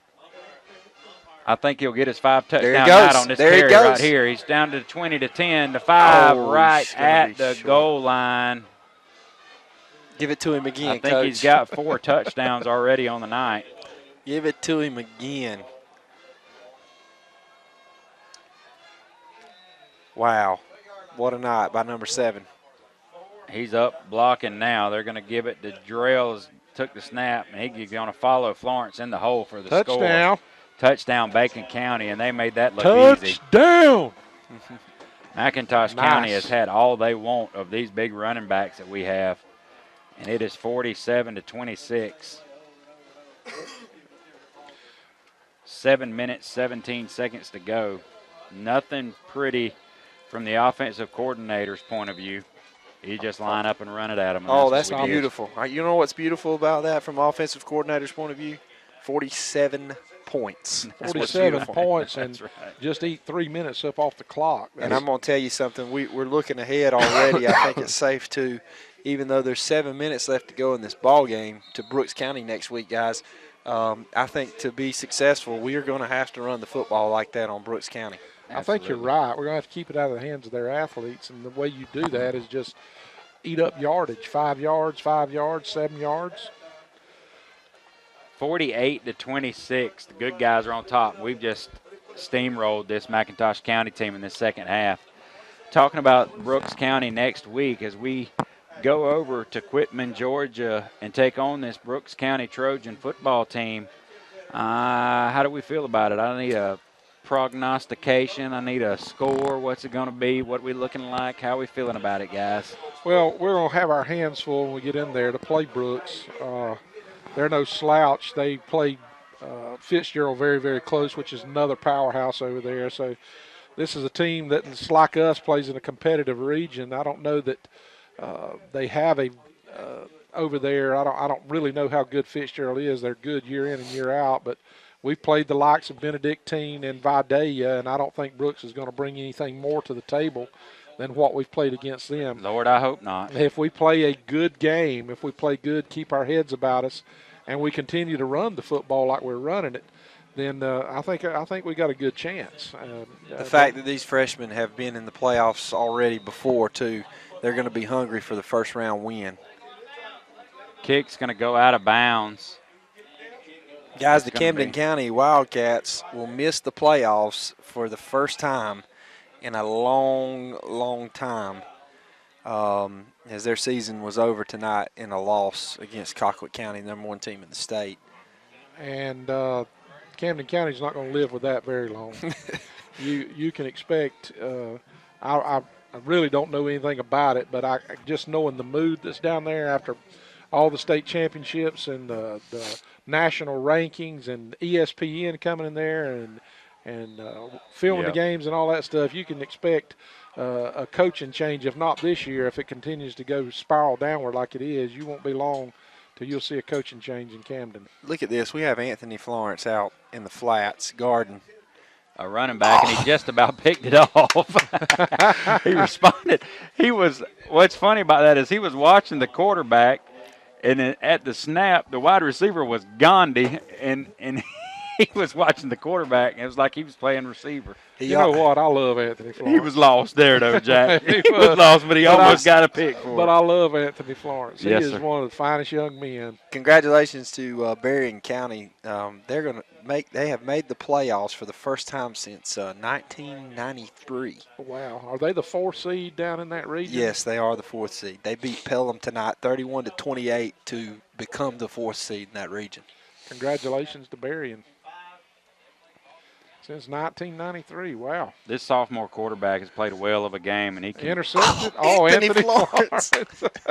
Oh, poor He's old everywhere. He was on the right side, and then goes all the way to the left side and almost gets one. I tell you what. And, guys, can I tell you from being around the team in the last 2 or 3 years, Anthony Florence has taken a lot about being Butterfingers, and there's nobody that wants to have an interception more bragging rights than that young man right there. He totes the ball well, but I don't think he could catch it if you walked and handed it to him. I've watched him some playing running back, and when they try to run the screens, that ball in the air just kind of maybe the only thing on the field that scares him. We still 7:08 here in the third quarter, 48-26. Third down and 10 for Come on. Trevor. He's Trevor going to got get him. brought down. Trevor's going to ride him out of bounds, and that's not going to feel good if you're the quarterback, but he pops up. It's going to be a 2-yard loss, 6 minutes, 54 seconds. 4th down and 12 now. You know, I think McIntosh, maybe if this is the first game that this Dustin Anderson has played quarterback, He looks like he's a sophomore. It looks like they may have found themselves a quarterback for next year. He's been an impressive young man. He's not been rattled, and he's played football. That number 7 wide receiver is also a sophomore who's played pretty good tonight. So they got those two guys coming back next year. And Mcintosh is going to take a timeout. And before we take a timeout here, Ware County ended their regular season 10-0 tonight with a victory over Brunswick. So congratulations to the Gators. I know number 1 ranked Gators, may I say. I'm an old Gator myself. The Trojans also won tonight. Go Trojans. Trojans. Brooks County? Coffee County. Oh. An old Trojan there. Come on. I got to give it up for the old alma mater down the road, finishing second to your Ware County Gators, but both of them going to the playoffs. Quite a region there, to be honest with you. You got probably 2 of the top 5 teams in the region, in the state in the classification in Ware County and Coffee County, and don't be surprised to see them go really, really deep in the playoffs, and them being neighbors of ours, I'm glad to see it. I don't know how Pierce fared tonight. I have no score. I've been looking for a score on Pierce County and have none. Fitzgerald, obviously, congratulations to them. They won their region over there, the region that we're pairing up with. Brooks finishing number 2. But I can tell you this, I would like nothing more than to see Ware County, Coffee County for a state championship. Well, that would be awesome. I will deck out in my maroon, and, and I'll be in my green and gold. I won't be wearing my leather jacket, though, unless I double it. High snap on the punt for Mcintosh. Nice Good punt. This is a different punter they've brought in, and he actually put a foot into it, and it's going to roll dead at about the 22-yard line. More impressive than that, big number 50, Hunter Bond, offensive defensive lineman, was on the punt there, and he boomed it. Both of their punters were kicking the ball in pregame. I watched number 50. He's hanging it up there. Yeah, that was a 40-something yard punt. Yeah, so he boomed it. 4 or 5-yard punt. Want to thank Scott Jewell for keeping and updating me. Pierce County will actually play Johnson County tomorrow for the tiebreaker game. Wow. So, it's not Johnson County. I think it's Johnson out of Savannah. Maybe. Johnson out of Savannah, okay. Drell still in at quarterback. And we got a flag down in the backfield here. I don't know what happened. Back judge threw the flag He threw a flag immediately, and I don't know if it's... I think it's illegal participation. They were trying to run somebody on the field. 12. May run 12 people on. Number 1, this guy that we talked about, Brandon Moran, this safety, he come running on late, and that may have given too many people on the field. But there's 11 out there, so I think they had 10, and they ran the 11th one on, and he's throwing a flag like it was 12. Now they're counting him. They're going to count. There's only 11, buddy. Oh, okay, my bad. Valdosta. They're going to wave it off. They wave it off? No, they haven't yet, but they've got to. They only have 11 on there now. White Hat's like, come on, dude. There's only 11 here. Pick your flag up. Let's go. And now White Hat waves it off. Which is the correct call, looks like. Absolutely. Sitting here browsing through some scores tonight. Valdosta has come from 2 touchdowns down to take the lead 22-21, and they went for 2 to go up by 1 point. Drell gives it to Florence, and he is slammed down, and you don't see that much. No. But he run right into the hands of a guy that's about twice his size. Joseph Roberts, that's a sophomore as well, defensive lineman. 6'19", 18, 48-26. Your Bacon County Red Raiders are on top, and we're just going to be, I think, happy just to run the ball. Let's go get a shrimp sandwich on the way home, guys. Y'all want to? I'm still full. Y'all reckon? Now they jump, I believe, and they're not going to call it. He must not have crossed the line. 3rd down and 6 for our Raiders. Drell drops back to pass, throws out ahead of Tron. He catches it complete, and he's brought down immediately. Let's see where they spot him. They're going to spot him where he... They're not going to spot him where he caught the ball. It'll be close. It will be close. Oh, I tell you what, that number 12 for them is a senior, Malcolm Marcus. He's a defensive back. He has ran his mouth tonight. That's a first down, isn't it? I believe I'd need a measurement here, big guy. White Hat starts to signal first down and says, hold up, get your belly out of the way. Stop it. He's about ready to go home like the rest of them. Yep. 5 minutes, 43 seconds. Everybody in the stadium says give it to them. Instead, they're going to measure it. Yep. 48-26. It's just one of them things you have to do. You know, when you're not Yep. sure, you got to do it.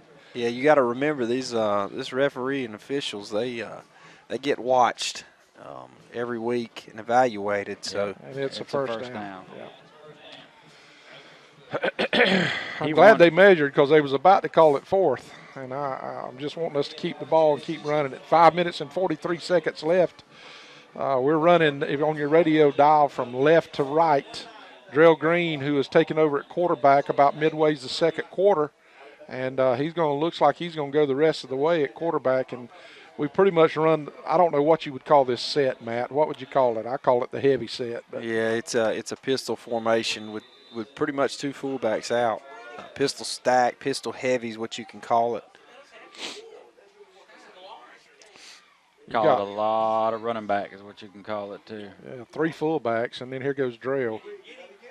Drell's going to go off the left side and spin, and it'd be all right with me if Drell came out the ball game. It's going to be 2nd down and 7.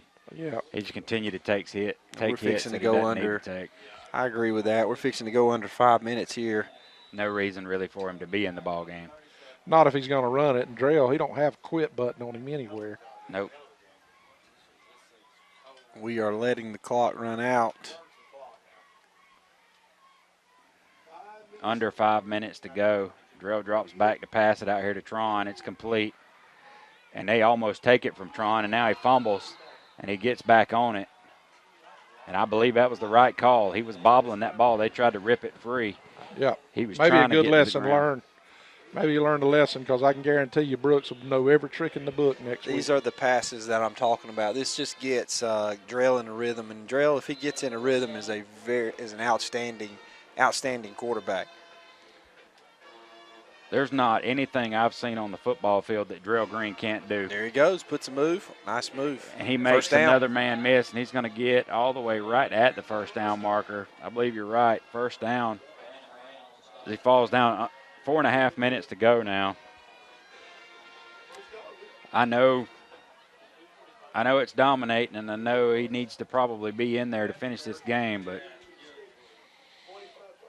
I don't know what you gain. I don't know. The 22-point lead with 4 minutes left. More snaps for number 3. I guarantee you next week you're going to see him in the opening. 17, Anthony Florence running hard. And he's off the left side for 5, 6, 7, 8 yards. It's going to be 2nd down and 2. Something that I just remember talking to Drell, I think he told me that we were only 44 points away from setting an all-time record at Bacon County for points scored during the season. If that's the case, we broke the record. 44 points, and we've scored 48. That's awesome. Yep. Wesley Cawthorn, Wesley Cawthorn breaking a tackle and drugged down, and somebody had him by his shirt tail. Well, Wesley Cawthorn is a great athlete, good football player, hard-nosed football player. When he learns to run with high knees, he's going to start breaking more tackles. And he's a hard-working kid. I don't know that I've ever heard him say 3 words, but he's just one of them that shows up every day, and he shows up with his lunch pail because he's come to work, and that's just the way he is. Kayvon Brown comes in at fullback. Drell keeps it, goes off the left side, and he stood up and slammed. That's the kind of junk right there. Hey, if I was out there, I promise you I'd be trying to rip his head off. Yeah. You understand what I'm saying? I mean, I'd be sick of it. That's all. I'd be sick of it. Yeah. Well, I mean, you can't blame Mcintosh for doing whatever they can do to stop it. I never would have called this. You guys crying about somebody playing football. Well, we just know we need him next week. You really wouldn't have called that? I mean, look at us. We've been crying all year. Rev, talk to your son. Let him know who we are. Somebody's down for Mcintosh, big number 50. That don't look good. Hunter Bound, he's up. He's sitting up if you're listening to us, but he seems to be in pain. He's an offensive defensive lineman and a senior here for the Buccaneers, and he's also that punter who just boomed a nice little punt for him. And you know, I mean, he's a good looking lineman. I mean, he's not what you would call a chubby guy or anything. He's just well put together. You know, he's look like he's a muscled up guy. Quick. He played very hard tonight too. Yeah, he's played well of a ball game. And he's a senior, and I hate to see this. We're going to take a break here. We're going to take an injury timeout. You're listening to Raider Radio on 93.5, The Eagle. In this moment, It doesn't matter if you save money in 15 minutes or if your neighbor has the same insurance that you do. What matters right now is the quality of your independent insurance agent and the company that stands behind them. Auto Owners Insurance. Bennett, Bennett & Johnson Insurance Agency in Alma is your local independent auto owners insurance agency.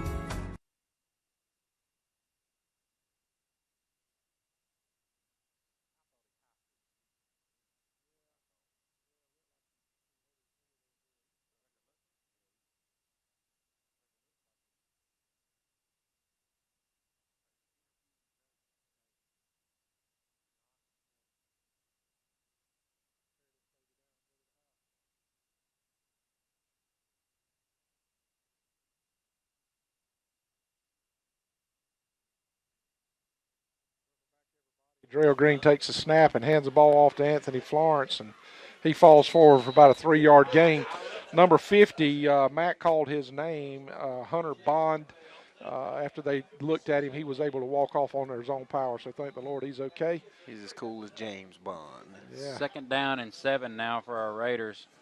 We give it to, was that Florence or Florence was that? again, yep. And he goes back up the middle for another 3 or 4 yard gain, and we're going to have, looks like 3rd and 3.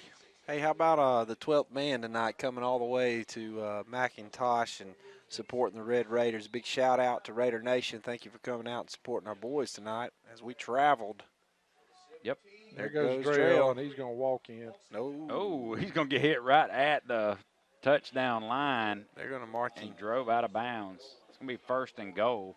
That was one of them times that old Drell was kind of moving a little bit slower than what he normally does. Did they call it a touchdown? He thought he had it. I don't think so. I think he's tackled right out of bounds at the goal line. He kind of Hollywooded, didn't he, a little bit? He thought he had it. No, they're bringing our kicker on. Yep. They are going to call it a touchdown. Yeah. Touchdown, okay. good. 2:19, 3rd quarter. He took a lick right there at the tail end of that play. Yeah, he knocked over the pylon. I saw that. So that's 54 right now, 54 to 26. Yep. And let's see what Glenn Dobbins, he's had a fairly good night tonight. Booyah. Right through. Right through the pipe. Another good one. It's 55 to 26, folks. 2 minutes and 19 seconds to go in this ball game. It just won't end. Our Raiders keep putting them on the board. You're listening to Red Raider football on Raider Radio 93.5.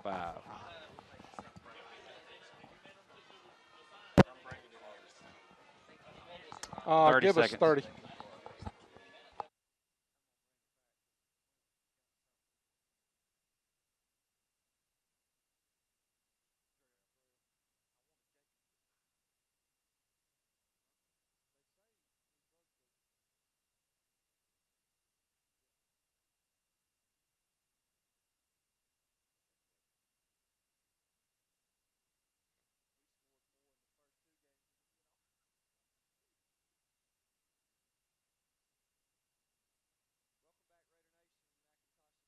He is down 26 to 55 to your, what do you call them, the bad guys, the good guys, The Red good Raiders? guys. We've played very good this second half, come out and taken care of business. Next week, starting Monday, the tickets for the first round of the state playoffs, which will be held in Quitman, Georgia, as your Red Raiders travel to take on the Brooks County Trojans, will go on pre-sale Monday, and you can get those at the high school. They're $8 a ticket, so be sure to get your tickets, and we really need to pack in that stadium in Valdosta to support our Raiders. And Pastor T, you had talked about it a little bit about the scoring and breaking the all-time record, and I believe that we did tonight. That's right. Just talking to Brent Johnson, I couldn't remember if Drell said 44 or 40. It was 44, 46 points anyway. Whatever the season scoring record for Bacon County was, we broke it tonight. Congratulations to our offense, our offensive coaches, and I hope that's a record that we can break every year. That's one of them we want to try to break every year. But that's right. Congratulations to all of us, all of our offensive coaches and our offensive players. And now with 2 minutes and 19 seconds left, us up 55 to 26. I just want to see the clock get to 0 and us get out of here healthy. and nobody getting tossed out of the game. And let's go back to Alma and get ready for Brooks County next Friday night. As McIntosh's quarterback rolls out, and he's going to throw it, but I think he's past the line of scrimmage when he did. Very close. It's going to be incomplete. Guys, if we had on offense tonight, if we had to name an offensive player of the game, who do you think it would go to for our Red Raiders? Well, it's either going to number 7 or number 3, in my opinion, unless we wanted to give it to one of the offensive linemen who's give them. When does that happen? Maybe we should give it to all of the offensive linemen. I mean, anytime you rush for, I'm sure, well over 250 yards tonight, probably even more than that. Yeah, I bet. Offensive line needs a well-deserved, so kudos go out to the offensive line, who also play defensive line as well. So that's right. Good news to all of you Bacon County fans back in Alma that is listening. Our coach has heard us screaming and crying and pleading from up here on high, and now we've taken most of the starters out, and so they're going to be on the sideline. And some of these guys that's worked hard all year are going to get to come in and finish up this game. So it's good to see them. We can call out a few of the names. Jesus Brown, who's played some, is in the game now. We've got Dakota Wade. Dakota Screws. Screws, I don't yeah, Wade. Is in there, along with some of the other players that have not been able to see the field much this year. We see the benches, our bench is kind of emptying and putting them in there to play. I'm sure McIntosh County Academy will be giving it everything they got towards the end and trying to score one more time. I quite frankly have come over here and been impressed with some of the athletes. I don't know why they've not scored any more or won any games this year. They seem to have a pretty good core. Maybe the head coach here and their coaching staff will be able to work off of their effort tonight and build a future. We're used to McIntosh County Academy being very, very strong, and it's just makes all of us better when you got a good. All of our teams are good and competitive in the region. I tell you, it was really good to see all of our linebackers back tonight. Payson Sam's playing, Jacob Carver back in the middle, Demetrius playing outside linebacker. It was good to have all those guys. Number 83 breaks it down the sideline, going to be a first down. That young man has ran hard and played tough all night. I mean, he's given everything he has. It's just not much he has to give. I feel his pain. He's got 3 times the talent I have, so. 1st and 10, McIntosh County. Clock continuing to tick here. Minute and 50 seconds to go. Still hundreds in the stands for Bacon County.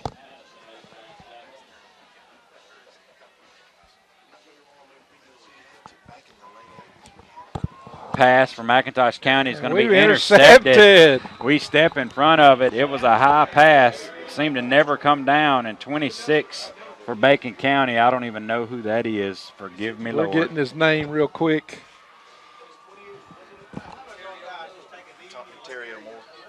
Ontario Moore. Ontario Moore. For our Red Raiders. Boy. And great play. He made a great play. Went and intercepted the ball at the very top of its flight, which is what they teach you to do. It was textbook.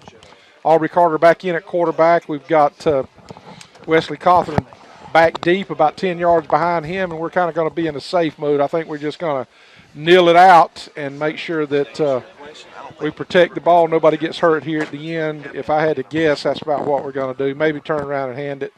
There's Aubrey Carter. That's is exactly in the victory formation. I don't know if McIntosh County Academy is going to call a timeout. I wouldn't think they would. With this kind of score, we're up by 29 points. They're just ready to get it over with, too. So I like this victory formation. What about you guys? Yeah, it looks good. I was just talking, me and Mr. Brent Johnson was trying to discuss and figure out. It was either late 80s or early 90s the last time that Bacon County has made the state playoffs and been higher than a 4 seed. So back when Coach Rigdon was coaching. So we've had a lot of good things to hold on to this year, and we're still rocking and rolling next week in Quitman, Georgia, guys, and that feels good. Yes, it does. Absolutely. 50 seconds to go. We just take another knee. You're going to be able to listen to us, those that can't make the trip to Quitman next week. We'll be bringing you Lance Wade, Matt Peavy, and myself. We'll be bringing the play-by-play to you from Brooks County. We'll start the pregame at 7 o'clock, and the game starts at 7:30. And want you to be sure and tune in with us. We'd like for everybody that could to make sure you try to make the trip, but if you're at home, listen to us on 93.5. Be sure to do business with all of the sponsors that has brought you Raider Radio this year. As the clock ticks down, we got 16, 15 seconds left. Players beginning to shake hands. This thing's about over with. We've come over to McIntosh County. It was a little bit dicey early on, but in the second half, we've kind of had our way with McIntosh County Academy. I wish them the best, and I'm glad that nobody really got hurt tonight, and we're just preparing. Any last words from you, Lance? I'll tell you what, I just had a thought. You know, we've watched our offense all year long and these points, and we should have done that, and we could have done that, and that could have been, and, man, we could have scored there. And to just think that we have scored more points than any team in the history of Bacon County has, that just lets you know the potential of this offense. Congratulations to Coach Ken Kofer. Congratulations to our boys. That just shows that there's been a lot of hard work put in. Congratulations to the big guys, the offensive, defensive line that go both ways, and because you can't do it without them. Congratulations to those guys. And before we get out of here, just a reminder, your tickets go on pre-sale Monday at the high school. You can pick those up for $8 a piece, please. Bacon County, let's take the biggest fan support we've ever done over to Quitman, Georgia, and support our Red Raiders. And once again, congratulations tonight, and it was a great win, guys. I enjoyed it. Okay, for Lance Wade and Matthew Peavy, this is Travis Peavy. Want to encourage you to be sure to attend the church of your choice this coming Sunday. And as always, remember, Jesus is Lord. He loves you. We'll see you next week in Brooks County. Go Raiders.